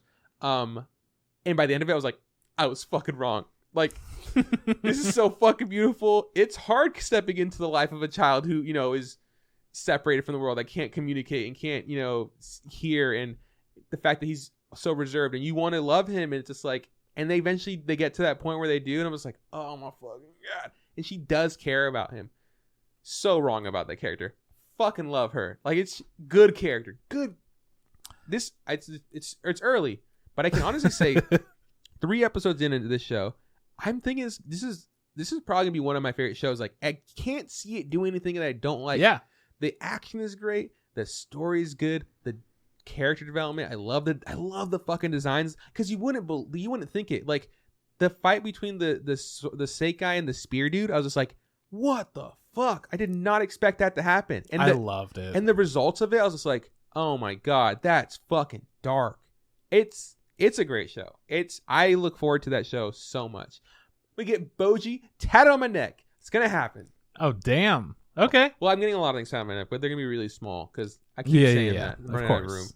Yeah, I don't know about you, but I love this show and I think it's great. It's fantastic. I love it so much. I wasn't expecting them to go so emotional with it so quickly. Yeah. But the second episode was just all about that. It was so good. And then yeah. the third episode continued it. It's like we find out why he's the way he is. Like, no. It's just a sweet boy adventure show. He's like holding the hand of that drunk asshole. It's like, it's so good. Yeah. It's a good show, man. I mean, I really loved how what's his name? The little I was gonna look it up, but I forgot the little shadow dude. Yeah, I forget. It starts with a K, I think. Yeah, when he immediately was just like, nobody hurts Boji, I was like, fuck, man, this show's great. Just getting really emotional with that. It's yeah, they blew me away. It's really charming. It's really sweet. It looks beautiful. Who would have thunk Wit would make a good show? I would have never guessed. Well, I watched Sakugan. I watched some more Sakugan, and it is not the adventure I was hoping it would be. Damn, what's wrong, dude? How far are you into it? 4 episodes, 5 episodes? I can't remember if it's 4 or 5, but you're, okay, it's around there. It's past the 3 mark. Yeah, definitely. The first and second episode are directly related to each other. Good. The first episode is kind of establishing all these characters, shows situation serious, and it kills a couple off right away. Mm-hmm. And then the second episode is the dad and daughter like realizing this the kaiju is like acting differently and doing different stuff than it's supposed to be able to do, and it's explaining like the rules of how kaiju work in this world and a bunch of bullshit. And they somehow are able to finesse their ways into living, which it just, I don't know, man. You not believe it? Everything just wound up feeling more and more like, okay, all right. Just have to expend my disbelief. No. Just have to expend my pleasure of a new show that has all this heart with, but they're not doing anything with that. Why aren't you doing anything? I'm trying to like you, and you're giving me 2 characters that aren't likable yet. They haven't done anything that I'm like, oh man, these characters are sure smart. They're sure interesting. It just feels like they're not real people. Damn. And it's hard when you're supposed to be so close with the 2 of them. I don't know. It's a little goofy and over the top to start out. So I really don't know how it's going to be. They really went on that goof train, dude. I couldn't handle it. You think you're going to keep going just because you're not really watching I'm going to watch it. I'm going to watch all of it? Okay. I'm really curious about if they do anything good with it. Not expecting them to anymore. Mm-hmm. But the first episode felt like, okay, you guys have a vision. And then the next few feel like, all right, well, I mean, I guess we are an anime. So yeah, it's one of those things. Yeah. Just fucking around too much, making like dumb jokes in situations. Like, for some reason, the vehicle that they have allows you to lock out a user. Yeah. Which is fucked up since there are 2 cockpits, and then you can't unlock it without like that code. So if anything goes wrong and somebody happens to be there, they can't do anything. So the daughter locked the dad out of the system and then proceeded to get lost and get in a ton of danger on her own outside of their fucking battle mech. And the dad hops in and he has to get into her tiny little chair with these like boosted pedals and stuff. Yeah, all that stuff. And get there. And it was like, haha, he had to be in small seat. And it was trouble because she made dumb choice. It's like, yeah, but you almost died. Stupid. And the whole thing is they keep being like, this chick is literally the smartest person that's ever existed. She's always been the smartest person in the room. She's probably from the They've Promised established Neverland. that. Yeah, exactly. I don't think they're handling her well. I don't think they're handling their relationship that well. I don't know what's going to happen with it, but it is a disappointment. Meanwhile, Ranking of Kings, fucking amazing. Yeah. Such a good time. So good. Yeah, I didn't watch a whole lot else other than those. I'm fairly certain. Yeah, we already talked about Jobless, and then the other shows that maybe you're watching Pirate Show. Yeah, I'm not caught up on that right now. What else is there? And I think that's... what about the Aquatope on White Sands? Right, thank you. That's the other one. I keep going back to like Heike story, and I'm like, no, I'm saving that until I can like, binge it. Yeah. Aquatope on White Sand. This one was a little bit more of a, oh man, things are going okay. People are actually getting along, and people are friendly for the first time. How dare so they? Things are starting to like click into place, and they're all becoming friends better. There's a whole massage session. Yeah. Oh yeah. Just so they could become better friends and like loosen up. But we had an episode of, I want to understand why this bitch is treating me like shit. It turns out she's an asshole because she is a single mom. Whoa. Mm-hmm. Yeah, so she takes it out on them. Yeah, exactly. And I'm like, fuck that. This is so goddamn stupid. You can't just be like, she's mean because people have wronged her in her life and she has so much stress at home because she has a kid. I don't support you can't treat people like shit and have that be the reason and then have the character go, I want to understand them better. I have to take care of a child. So then they like babysit and they're like, I get it now. Interesting. I mean, I will say, people treat people like shit for no reason. So yeah, absolutely. Oh. But my whole thing is that's not okay. Stop you it. Still can't do that. You can't be like, oh yes, I understand why she's a bitch and it's okay. Is she their boss? No. Oh, she's just a bitch. Yeah. Fuck her. Coworker. That's her stance. Yeah, it was an interesting episode where it just like didn't focus on anything negative. It just explained why she's mean, and then she's like, I'm gonna be less mean now. Because now that I've hung out with you and now that I understand who everyone is, I'm gonna be less of an awful person. Cool. Good for her. Without saying it. It was just, one of those things. Good. I'm glad people are improving. Aquatope, man. It's beautiful. I love the show. But man, that episode was like, wow, nothing bad happened. But I don't like how they explained that part of her character. Mm-hmm. So, I don't know. That's all the anime that I've watched outside of My Hero. But I do have some news if you're interested in that. Let's do news. All right. So for news this week, again, not an exciting week. Just a heads up. Okay. Sometimes it works out. This week it didn't. But more than 5 million people tuned in to watch the new Demon Slayer episodes in Japan, which is fucking crazy to me that 5 million will tune into live TV.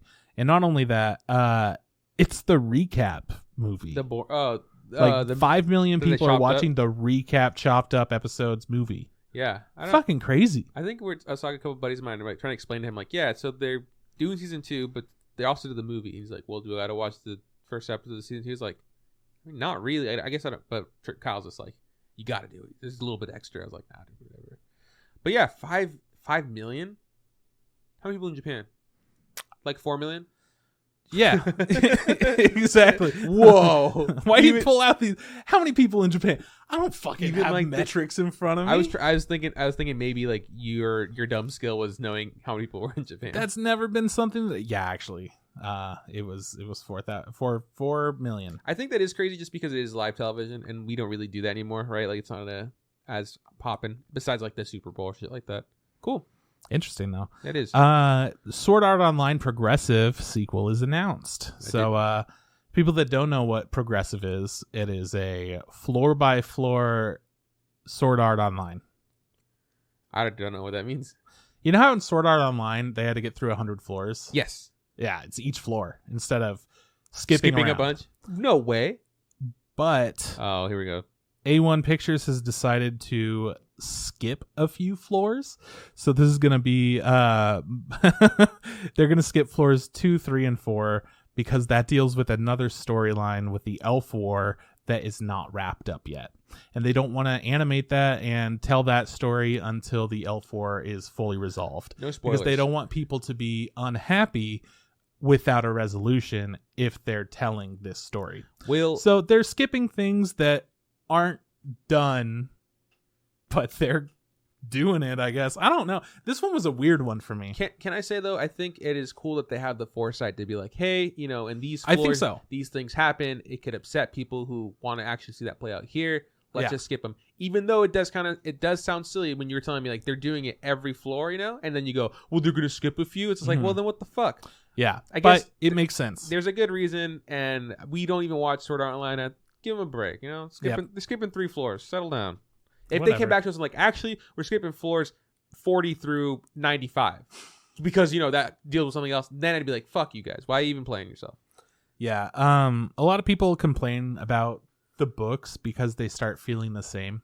Yeah. Because you're doing 100 floors of a video game that probably can't be that different from each other. That you're not actually playing. You're just, you're reading someone else. Oh, they killed the skull. Okay, good. So I feel like as an anime, it'll be more successful. Visually, yeah. Yeah, exactly. It's going to be like, oh, yeah, this area looks totally different than that one, or whatever. Unless like copy and paste. Like, actually, floor 8 and 9 are the same, except floor 9 is a little bit greener of a tint. I hate that shit so much. Oh, my God, it's the worst.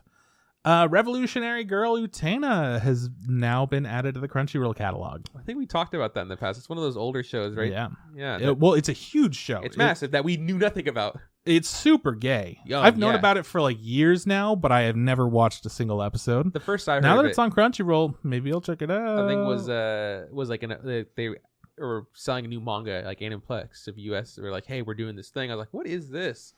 Huge thing, massive, great. Yeah, Crunchyroll's getting a bunch of older back catalog stuff that I've noticed.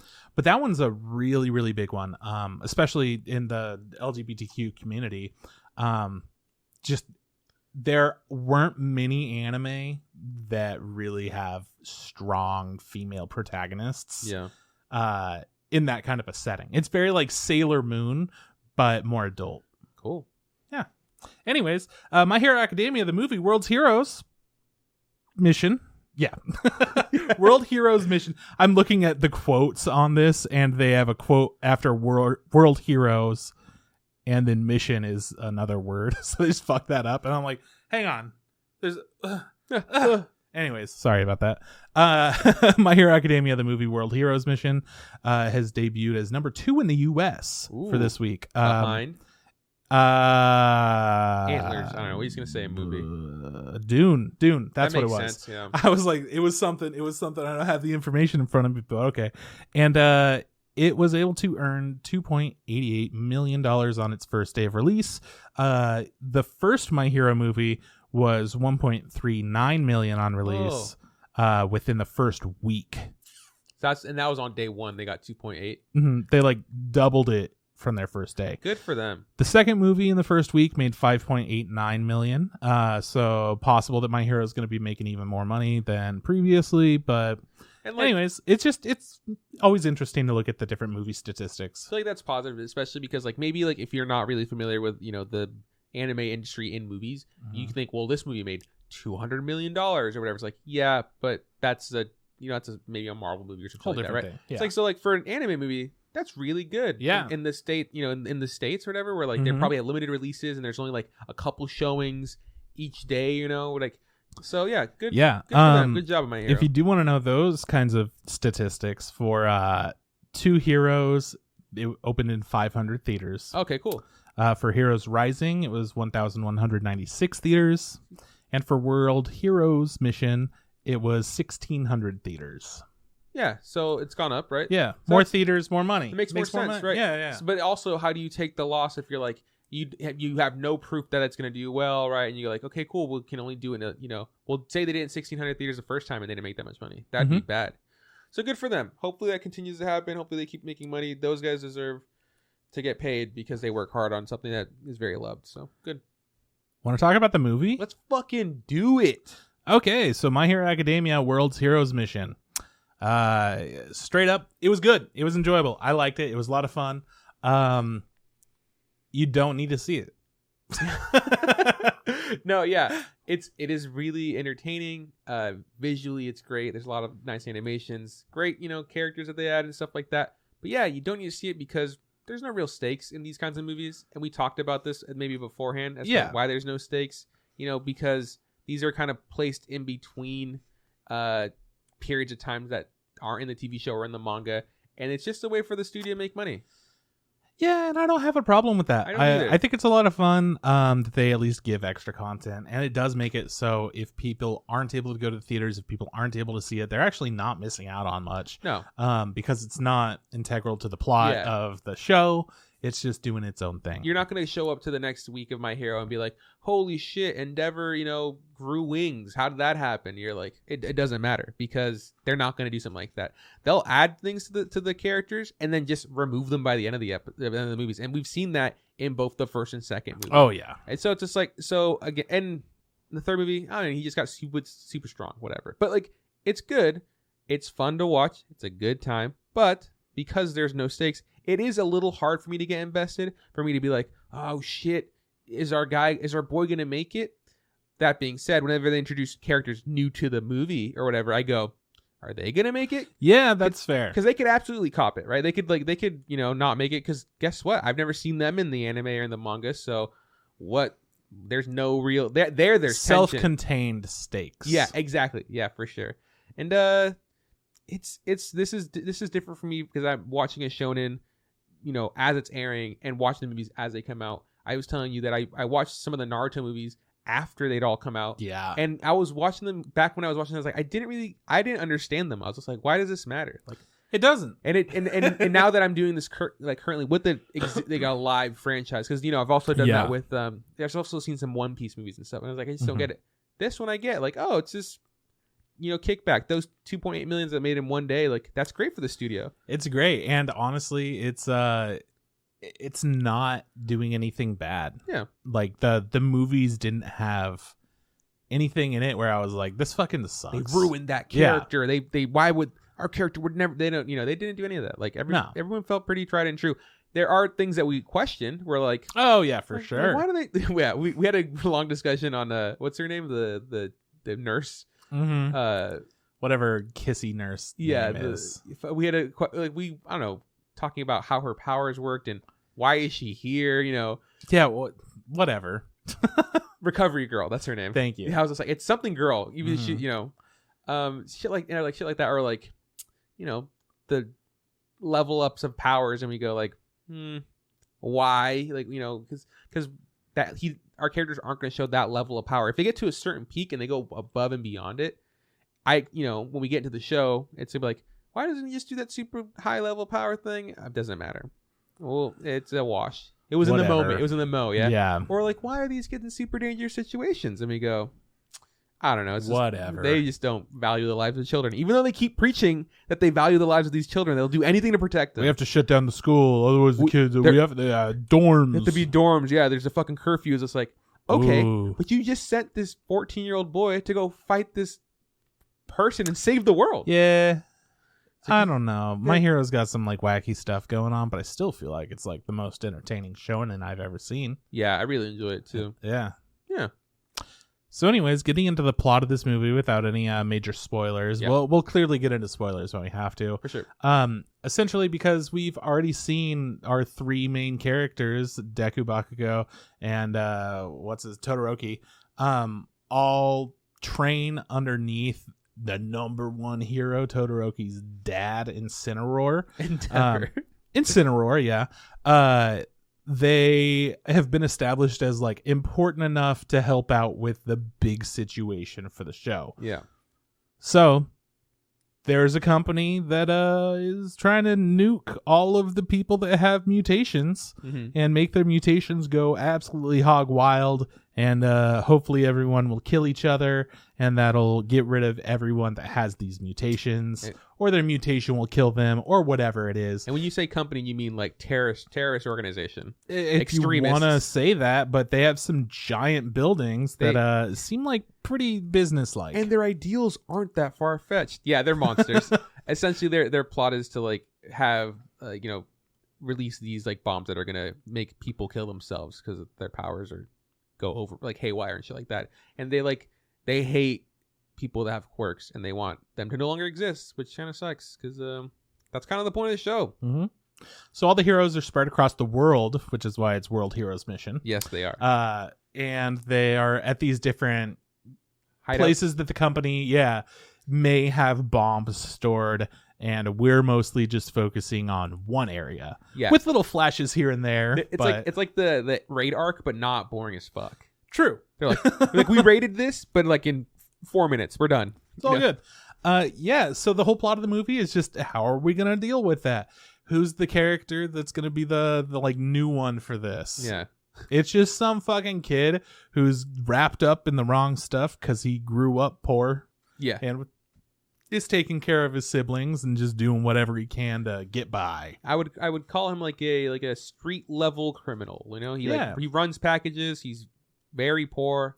And sorry, when I say grew up poor, I mean he just is poor now. Yeah. When he grew up, he wasn't poor, but well, whatever. We'll he's got some backstory. And spoilers, we're gonna explain that why, but like it doesn't matter. It doesn't really matter. He's a poor dude, and he just does criminal stuff, and he gets caught up in this entire in his mess. A little slip up, and him and Deku have to hoof it together and figure out why they are friends or not. Yeah, they got to figure out why people are trying to kill them or frame them for murder or shit like that. Yeah. Yeah. It's like, okay, maybe it's a suitcase that we found. So that's the whole plot of the movie is what the fuck's going on with this, and why don't they just kill the guy who's in charge of everything? Well, they can't really figure out any proof that it's them, even though they know it's them. They're trying. It's a classic try to save the world situation. I do want to mention that I think this is funny that for some reason, and this isn't the first time, My Hero loves to invent countries, right? Like pretend countries. So all most of our teams actually, there's a few people who aren't on missions. Like they're just like in Japan, like by themselves. Like Ida wasn't in it; she didn't realize until like later. Oh shit, he didn't get a team. But like there are people who are like in the U.S. There's people in Egypt. There's people in France. And then our main characters, our three boys, are in like, what was his name? Say a fake country name. I don't know, man. Turkmenistan. It's Turkmenistan. Yeah. And they're just like, here we are in Turkmenistan, obviously a European country with like colored money and people don't have accents. And then also there's another country next to him, Turkmenistan too. And it's just like, yep. And you're like, you said, they just don't want to ruffle any feathers. Like, it's true. Keeps it nice and safe. They don't want to pick any bad guys. So whenever there's something bad going on, they're like, let's just pretend there's another country. We'll put it in the middle of nowhere. Like in the first movie, they're like, it's an island in the middle of the ocean that doesn't exist. Here we go. And the second movie was it's an island in the middle of the ocean, which doesn't exist. In the second one, they were like, oh yeah, it was. But in the first one, it was also, well, it was the U.S. for a bit. But you're right. They also did an island in the middle of the ocean. This time, they did 2 new countries. Whoa, in the middle of the ocean. In the middle of the ocean, yeah. Nah, I don't know where they were actually located other than somewhere between Europe and Asia, Close enough for you to get from one country to the next country. Yeah. Though. When they said, well, let's pop over to the next country, I was like, oh, Europe, because Europe, they're all kind of really close connected. You could just take a train and go somewhere, like you'll be there in an hour. And they're like walking in for days. I was like, Jesus. I don't know how far this is. Is this a long-ass country? Why don't they just go to the country next to them, you know, like you dead set on this fake country. We go to France. I got friends in France. Like, nah, we gotta go to this fake country. It's part of the plot. Yeah. Well, spoiler time. I don't really know if there's anything else worth saying. I mean, before we get into spoilers, I'm going to talk about my movie experience. Oh, sure. Yeah, let's do that. So, you know, we always try to talk to each other about like how it was because we didn't watch it together. I watched it dubbed. You watched it subbed. Mm-hmm. I took my nephew, told Shannon about it. He likes My Hero. And, you know, he's not the strongest reader and he's also watched the show dubbed. So I was like, well, I'm not going to force him to watch the sub with me. Yeah, of course not. No, yeah. So it was him and I, and then Sierra watched it later with her brother because of other reasons. You know, maybe the show time was too early, I guess. But we're there, and you know, because of COVID, we're always like, oh, how packed is it? There's a handful of people. Not all the rows were like completely packed or whatever. The front was kind of empty. But my experience was shitty because of the people that were in my theater, and the reason it was shitty is because they would not shut the fuck up. On many fronts. It wasn't just like people talking to each other like, hey man, like, you know, what do you think? Like, because that's annoying, right? Like, trying to discuss a movie in the middle of a movie theater. But there was just like so many fucking fanboys and fangirls like going, aw, and gasping at every moment. Anytime any of the three main fuckboys did anything remotely cute or scary or sexy, they were swooned, okay? There was a point where I saw a girl in front of me shadow box and go, you can get him, Deku. Yeah. I was like, I was my 10-year-old nephew twice tried to talk to me, and both times I shushed him. I was like, because you're not going to be a monster. You're going to shut the fuck up. You're going to watch movie, and when we're done, we'll talk about whatever you want to talk about. But it was just a room full of children, and not children like, oh, they're like little kids. No, it's grown ass people who don't know how to act in the movies, and that drove me up a fucking wall. It's the worst. But guess what? That's my people, and I gotta fucking love them. I think that's really interesting that mine, which was the earliest sub showing. Yeah. There was one guy who said, oh, yeah. Yeah. And then at the end of the movie, he went, fuck yeah. Yeah. Like after when the credits started rolling, he said that. That was the only kind of thing that happened in mine. I think it's interesting that yours was the dubbed audience that was doing that, because I feel like the more hardcore people are probably watching it subtitled. Maybe it's so flipped. I don't know. Maybe it's you go to sub because like those people act right. They're too busy reading. Yeah, they're like, well, I can't even react because I went, no, these people were so obnoxious, dude. Like, and it was not even just like a group, like one group. It was from all fronts, from in front, from behind, to the left of me. To the right. It was just like, why can't people just shut the fuck up? It's like, I get it, these are your favorite boys, they're on the screen, they're doing stuff, but you're in a location with other people who don't maybe feel the same way about these people and don't want to fucking fuck Todoroki or fuck Deku or Bakugo every time they do something remotely hot. I heard so many times, like, he's so cute. He's like, shut up. Shut the fuck up. I know he's cute. Keep that to yourself. He's just an animated character, my guy. He's a drawing, dude. Yeah. He's cell shaded. He's not a real person. They don't fucking Ain't nothing wrong with that, dude. They don't fuck. Also, which also drives me really nuts, the theater clapped. Movie ended, clapped. I was like, it's not a live performance. But they did it. They finished it.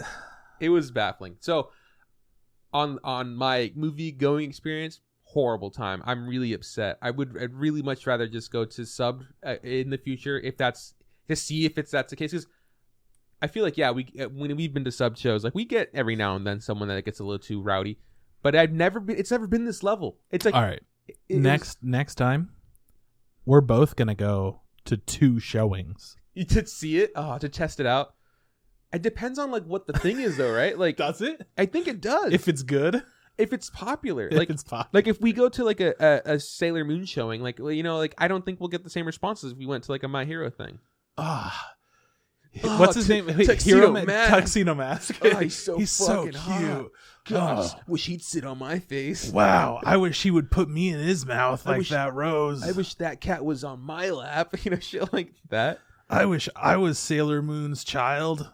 Hey, do you think they're gonna win this one? I was talking to my sister about Sailor Moon, and because she was familiar with some of Magic Girl animes back in the day. Being a girl, and she was like, "Dude, I don't know anything about Sailor Moon," and I was like, "What the fuck?" Yeah. I don't know, like any of them, except I think that this and that. And we were talking. I think this came up because I was talking about the moon and how Japan likes the whole rabbits on the moon thing. Okay, well, we'll talk about that. Yeah, explain to me what you're talking about. So, I've also heard that Mexico has a thing with rabbits on the moon. Well, this is news to me. I'll go talk to my dad. I Dad, don't why are fucking the know. rabbits on the moon dead? It's just a thing in some cultures, I guess. Interesting. Different cultures have come up with, oh yeah, rabbits live on the moon for whatever fucking reason. It's always been a thing that I've known from anime, essentially. Do you think culturally maybe that actually is? Sorry, just before I get to this thing, Lots of stuff. that is true. I have noticed so many times that whenever a bunny character or a rabbit thing, they do connect them with the moon. Like the character from My Hero, the bunny chick has a crescent moon on her chest. Like that's her logo. You know, like they just kind of go hand in hand. Maybe they share. Dude, you're gonna notice every bunny thing. Yeah. Anything that's named Usagi, pay attention to their relationship to the moon because Sailor Moon's name is Usagi, right? Interesting. Yeah, and then the daughter, the Chibiusa, is because bunny. it's little bunny. Yeah. Essentially. Interesting. And Sailor Moon, not Sailor Mars, fucking Moon. Yeah, okay, is the bunny one. Just had to be clear. Do you think culturally, like in the States, like the whole like the moon being made out of cheese, like is that like you think that's other countries pick that up too? Because that's the only thing I was like, there's always the man in the moon, the face in the moon, right? And then like it being made out of cheese. I've never heard anything about being bunnies, and I've been Mexican my whole life, so I don't know, man. I'm just telling you what somebody else said to me once. Oh, one more moon thing. I also, for some reason, and I know this as a wise tale, I guess, that for some reason, if like when a baby is born and they have like red hair, they go, oh, he was conceived on a full moon. Oh, that's like their like, that's how it works. Like, really? All right. Yeah, I have to check that out. Anyways, My Hero. What were we talking about? I mean, we were talking about your theater experience. Yeah, it was shitty. So maybe we should test it out with something else, though. It's interesting. Yeah. So yeah, mine was totally fine. It was also pretty scarce in there, and I think it might be because it was in the middle of the day on a Friday. It was early, yeah. Yeah. But still, I don't know. I mean, I'm gonna say it's probably because maybe the dub situation, and it's such a popular show that maybe it brings more camaraderie and people are still, it's like active, it's like a pop super like it's true happening thing, and those characters, they're hot, they're sexy, cool. Keep it yourself, keep the shit at home, keep your pants on. So after the movie I went to the hall and I was just going out to where the lobby, otherwise I could have gone out the side, but I had to pass by the ticket stub man, and passed by him, and the people behind us, he was like, you guys just got out of the My Hero movie? Here's a poster if you want it. Like this guy did give no, I didn't. Oh, okay. But the people behind us did, because we were already like walking down and on our way out, and I'm like, that motherfucker just say something. And then I look back and I'm like, they're all holding these little ass like cutout things. Oh, like nothing big at all. We got something going in the movies. They gave us a small. It's a book. Oh, it has like manga pages in it. Has character designs in it. Interesting. Yeah, it was actually really cool. I didn't bring it. I thought maybe you got the same one. No, the guy was a complete fucking tool, and I'm like, so I didn't get the poster or whatever. Yeah, we got it on the way in, and the guy's just like, he goes, don't read it yet. He goes like, there's spoilers in that, so watch the movie, which I thought was super nice. He's like, it is, because obviously the first thing my nephew wants to do is crack it open and start. Yeah. So I was like, no, and I held on to that, and I was like, and it would be spoilers because like this is the character and this is the scene where this happens. I was like, good call. It's cool looking. Maybe I'll bring one over next week. You can at least like check it out. But no, I don't want to. I want to be like everyone that's not able to see the movie. That's fair. Yeah, that's fair. It's totally fair. It sounds cool. Yeah, I was just like, this guy sucks at his job. I didn't want a new poster, but I would have loved a new manga. I think as like a kid, for like a little kid like Shannon, he'd probably be like, yeah, like super. I was like, cool. If I have it, if I don't have it, don't care, kind of thing. Yeah. Like it's like I'm not. I think that would have made your movie going experience as a younger child a lot. I mean, better. it's like getting when the Pokemon movies were out in theaters, they would give out cards. Yeah, imagine like, yeah, dude, I went to the movie. They gave me this Pokemon card. How sick is that? Yu-Gi-Oh! Went to the Yu-Gi-Oh! Movies. They give me a Yu-Gi-Oh! card. But like, fuck yeah, dude. I got like 8 Dark Magicians now. Can't fucking find Dark Magician to save my life. I'm looking for one. Hey, if you have a Dark Magician at home and you're willing to part with it, Send it my way. P.O. Box. No, I'm not doing that. All right. Well, you could have. I don't have P.O. Box. Give your home address. I'll give you your home address. This is where we do our business. Yeah. Spoilers. Let's do spoilers. We're going into spoilers. Unless you want to talk about your movie experience, but I think sounded fun. I already told you about it. Yeah. My Hero spoilers. Where do you even go with this? I don't know. I just had a fun time. Fun fights. Essentially, you have no stakes, like we said before. Yeah. But everyone is being separated and doing fights in different places, and nobody is teaming up together. Which is why I thought that the fights, while being cool, could have been elevated to another level. If we did get more team up fights. That was the best part about the second movie. But the fights were all really cool, and I honestly think this is the best My Hero movie that we've had so far. I think I like this movie the best too, but I still like the first one more than the second one. Just personally, I enjoyed the first one better. I think understand that. I think maybe it's the fact that All Might was in the first one still, and they gave his United States of Smash together. I thought that was like the sickest shit. Didn't we watch that at Anime Expo too? Mm-hmm. Like, there's also maybe that's a part of it. Second one still I enjoy. They're all good. I've all enjoyed all. They've all been great. There's dumb shit in all of them. Like, oh hell stuff where I go, that's stupid. The second one especially, the very end, I'm like, that's dumb. But in this one, same thing. Like, it's not. And that's how I feel about a lot of My Hero stuff. Yeah, none of them are perfect. Yeah. None of them are like bulletproof. I go, because if I question it enough, I go, why? Yeah, and then I just gotta go. Why? Doesn't matter. Spoilers. I'll spoil this for you. The bad guy. He's gonna set off a bomb. Everybody went. Everybody went off to like the hideouts, and they're like, "We can't find these bombs." And then he's like, "Guess what? We're setting off these fucking bombs." Meanwhile, Deku and our new character Rhodey are on the run because Deku's been he's framed for murder, and then Rhodey's just kind of attacked killed 12 people, and they're trying to get the suitcase that he got by mistake. And in the suitcase, there seems to be some kill code to destroy the mechanism that sends off these devices or whatever, which seems a little extra. You think there'd just be like a switch you flip or whatever, right? I mean, sometimes you need like an extra chip or something. Sure, whatever. A little zhuzh, yeah. My problem with this was that everything was way too convenient, and that like, oh, okay, so it just so happens that this guy's dad and this whole thing, and then there's a mix up with these, and it just so happens that it's at the exact time. Everything's very convenient, and that's not maybe it's lazy storytelling. Maybe it's like, we need to get from A to B. How do we do it? Whatever. Let's just have nothing stop us from getting there. It was very convenient. So Rhodey's dad is the one that created the machines, not by choice. They forced him into doing it. Otherwise, they would kill his family. So he's the rumor spreads that he joined this terrorist organization, and that's what led Rhodey and his siblings to be shunned by their community, sent away, and that's why he's poor, and that's why he does crime to feed his family. Also, the first shot of them, I was like, really, you guys, you're gonna show us that they don't have money by showing all of their clothes are mismatched and have patches all over them. Super classy. I was just like, what the fuck? My favorite thing was he had like scarves, pieces of cloth tied on the bottom of his shoes and like tied at the top with knots. I go, no one does that. I've seen shoes wrapped up with like duct tape and stuff like that. No one's just like, let me just keep this sole together with like, I'm like, that's not safe. He could slip and hurt himself. Anyways, he's poor because you can tell his clothes doesn't match. And he's got all those patches. He's trying to help us out.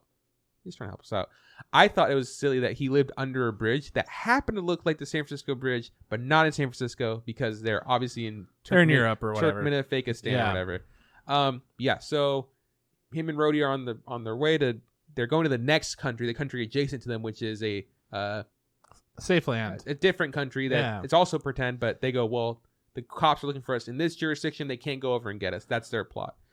And they're being hunted down while that's happening. And fucking Bakugo and Todoroki go, cool, we're going to meet up with you guys. They all end up in the safe country, and they find out that, hey... Deku is able to send a secret message. He was with his text. It says, I like strawberries. And they're like, the fuck does this mean?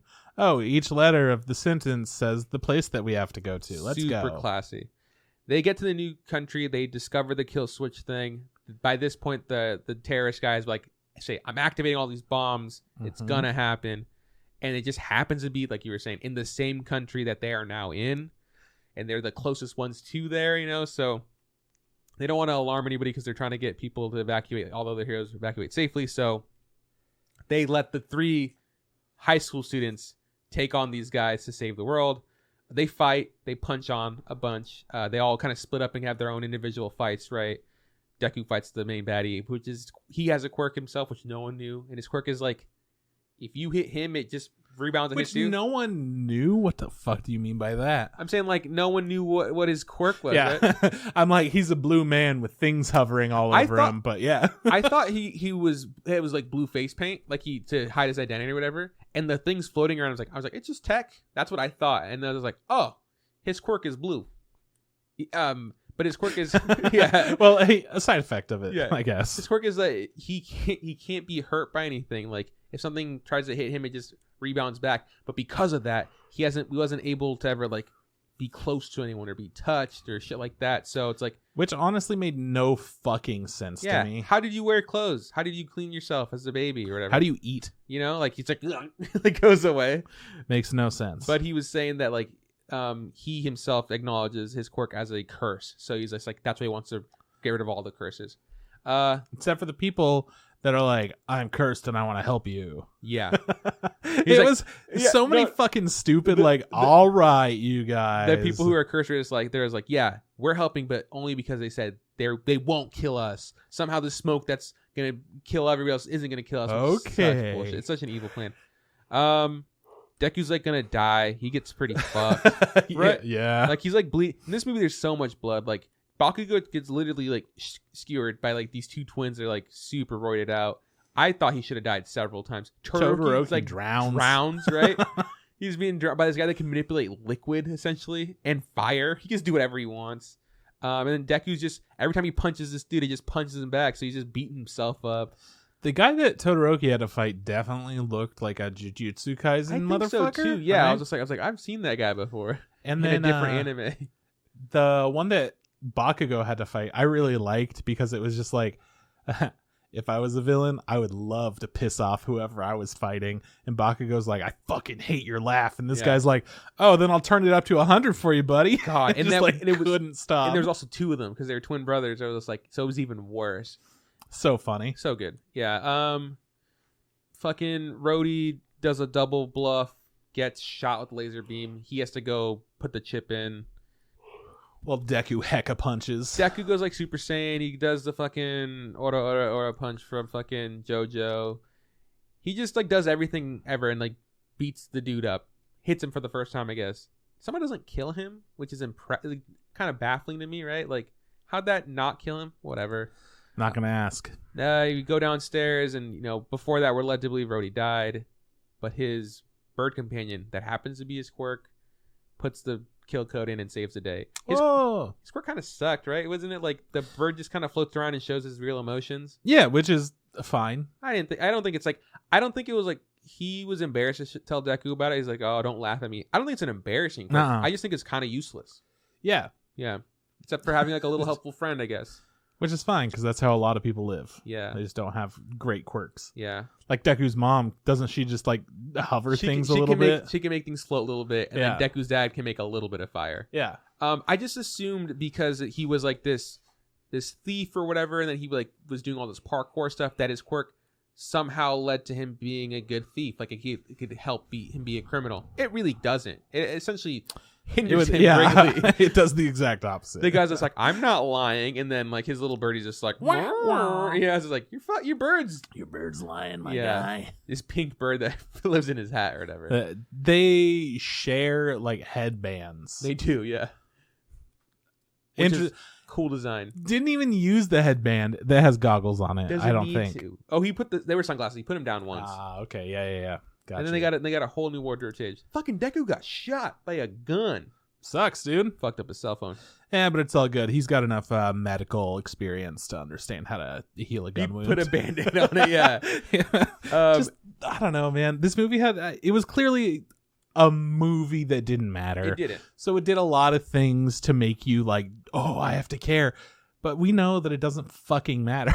Yeah. So none of those situations felt tense to me. Yeah. The only thing that was a little bit tense, but I was like, they're cowards. They're not going to do it. And then they didn't kill off the one character that they could have killed off and made you feel bad about. I thought they might have, because they already killed off his dad, right? Like they're like, oh, his dad's dead. Yeah, but it was all off screen. Yeah, I thought his dad might have been the dude driving the car, but it wasn't. No, that was just another fucker. Yeah, I thought it might be too. But so I was like, that's gonna suck. So when they kill him, I was like, good for them, right? I expected Rhodey to die. He didn't. I expected like him to die, and then like the heroes to say, we'll take care of your brother, or siblings, or whatever, figure some shit out. But no, he got cured by a fucking recovery girl who happens to show up. Who knows how far Turkmenistan is from Japan, but apparently it's close enough to, for some reason, get them from point A to point B, and then have her come and then heal them. I just don't get it. It's nuts, because these guys got beat to shit. Like, yeah, they were should have like, been dead. All of them were dead, and then their bodies were found, and they were brought back to life, is what I'm willing to accept. I think the only person that maybe wouldn't have died was Todoroki, besides drowning. But like, Bakugo and Deku lost a lot of blood, like so much blood. Like, if the human blood, the amount of blood in your body is all on the ground, like twice over. So, but whatever, doesn't matter. Obviously, you can't kill them because they're the main characters. Yeah, Deku like broke every bone in his body. Yeah, the way he does. Yeah, but this time, no scars, nothing's gonna last. Like he's fine. Yeah, and then they just they say their byes to their new friend. They go back to Japan, and then he gets a job working at a bar, and that's kind of it. You know, life's back to... Yeah, Rhodey gets an actual job with somebody who he was working with. As a criminal, yeah. Yeah, so he's still, like, working with a criminal, but now he's doing good work as a bar Still boy. Under the table illegal work, because he is a minor working in a bar. Don't worry about it. But I don't know the laws in Turkmenistan, so... Yeah. It's fine. That's it. That's the movie. That's how it ends. It looked so good. But the reversal powers, what the fuck? It's just dumb, dude. Well, the whole thing with like, oh man, I reflect every attack or whatever, had the craziest fucking animation you would imagine for that. To have like these crazy black swirly lines all over the place, and then it's like, yeah, but it goes in the opposite direction when it's being like attacked. And then it flings it back. It's just a very weird way to represent that, instead of some kind of like the barrier that's represented in every other kind of anime, where it's just like punch and then it like shines a little rainbow shine, or like a white swipe, and then it boom reverses it. Instead it was like, nah, giant swirlies, and it's gonna go fucking crazy every time Deku punches. And I'm like, yeah, hey, it looks pretty cool. It looks weird, but it looks pretty cool. I almost wish like Deku would have punched, and then it just a bigger fist comes back and hits him, that like a One Punch Man punch vibes, you know, like that would have been like funnier at least. And then the whole bit where he was doing hecka punches, and Deku keeps getting sent back for each punch. It shows a shot from above, and it just shows like a little line going back and forth a whole bunch. Yeah, that's supposed to be Deku, as like these fists are flying out from above. And I just love the idea that he's just doing one punch each time, and it sends him flying back. Yeah. So he's just like jumping forward with the punch. Punch sends him back. He jumps forward immediately when he lands and does it again over and over and over. So he's just like landing in the same spot, jumping and punching somewhere different, returning to the same spot. Yeah. It was so dumb. Yeah. But it was really fun. the only thing they think, besides Deku doing the biggest punch ever, that he's not going to do in the show. I saw that Todoroki can do the same effect, the fire finger thing that his dad can do, which I don't know, because that's one of Endeavor's like best moves. Yeah, like he like brings the heat really good on his fingertips, and like he like essentially like laser beams like honestly like a bad guy in a video game would do, like buildings, you know. Todoroki had some big moves out of nowhere, and Bakugo's. I want to talk about Bakugo's more. So okay, you thought Bakugo's was crazier? Well, for Bakugo, I was confused as hell, because I thought the whole point of him having his gear, and I thought the point of everybody having their gear, is to enhance their powers. Yeah. But for Bakugo, it almost seems like they limited his powers for some reason. Well, he threw them off, and I'm assuming it's because they were filled with sweat, right? And he's just like, these will blow up like bombs, like wood, you know? And I expected that to be his biggest attack, but it wasn't. He's just like, nah. I got this. I was like, his biggest attack is just a regular ass attack, I guess. Yeah, but it was huge. But big. Yeah. But big. He didn't mention how big it was. It was huge. Yeah, it was super big. It won him the fight. I'm just saying, like, Todoroki, I mean, like, Bakugo's, you know, super big explosion thing, it doesn't, because there's no other person that's done an attack like this, right? I'm just like, cool, like, I can believe that he just sweat a little bit harder and blew up a little more. But because I've seen Endeavor do his finger laser beam attack, and Todoroki also did it, I go, did you learn that? Is that now part of your kit? Can you also do it moving forward? Are we not going to acknowledge this dope ass power? Because that also wasn't his strongest one. He then did it another bigger thing, right? Yeah, where he makes things cold and hot at the same time, and it's like it just fucks shit up.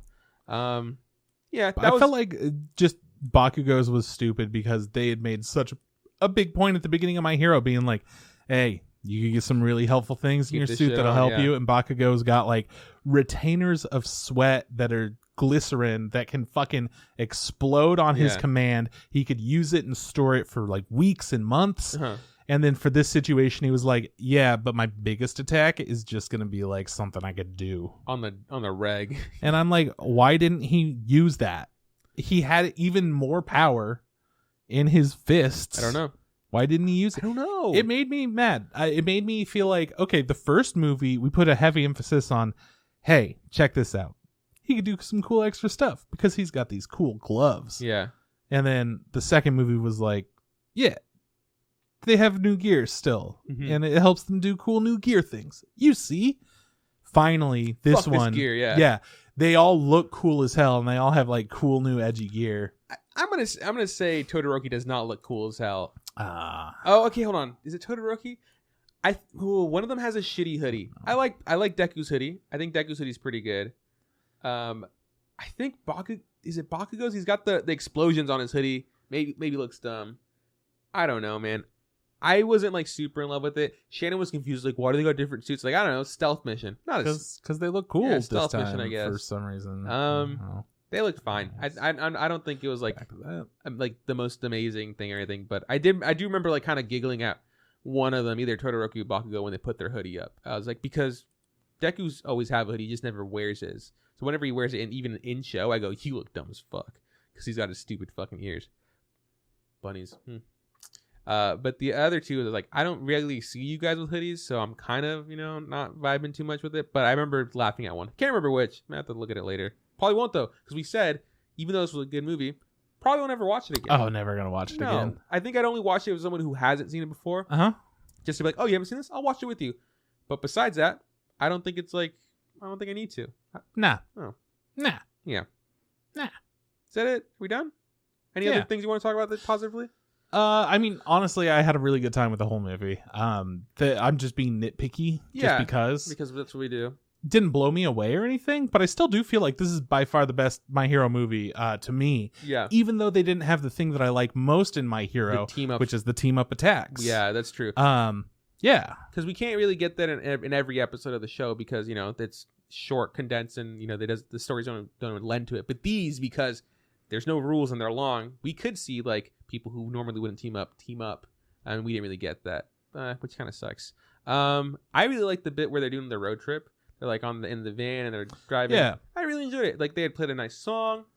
They got the whole Deku's being a good boy bit where he flings in some change so that they could pay for the bus fare. That was pretty funny. I was like, good boy, Deku. Like, fuck you, I'm always gonna be good. He's like, I just paid for 2 tickets. He's just like, are we still gonna stay on the top of the bus? He's like, yeah, it's probably a good idea. Like, damn. Yeah, it was really fun. I don't know. My complaints are just such general, like, whatever complaints. Yeah. It really comes down to, if this movie had stakes, it would be better.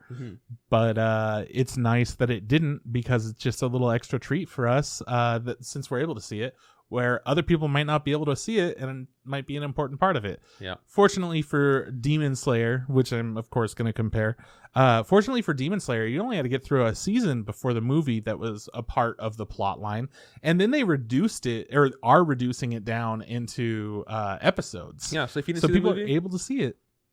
With My Hero Academia, I would love if they did something like that. Yeah. But I honestly feel like we're way too far in for anything like that to work out well. Yeah. I think it's a good call. I'm not a big Demon Slayer fan, but I think the way they're doing it is nice in that sense.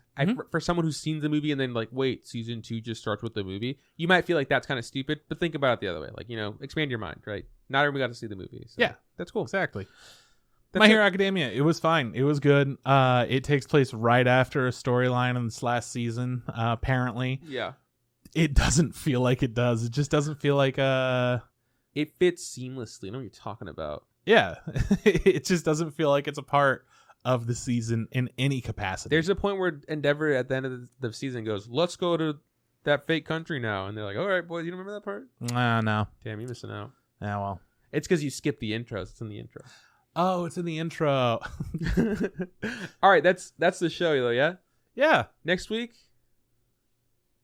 you got a topic? No. We'll figure it out. You had a very bold, I'm going to say what's happening next week. No, I was like, next week, question mark? I was like, wait. I was like, what's happening next week? Please tell me. No, we'll figure it out. We always do. We're reviewing anime. Sure are. Okay, cool. If you like our theme song, check out Not Mars on Spotify. Trip, where we can find us? Facebook, look up the Instagram podcast. Same thing goes for Instagram. Look up the Instagram podcast. You could send us a tweet at InstaRamenPod. Podcast Interfit. And you can shoot us an email, InstaRamenPodcast@gmail.com. We like to stream when we record on twitch.tv/Crispather on Wednesday nights, sometime around 8:30 to 9. We'll usually start streaming. If you just want to hang out, we do a little bit of before and after chilling. Yeah. So thank you guys for chilling with us now. Yep. So it's bye from Warren. See you around from Chris. Don't forget. Just add hot water.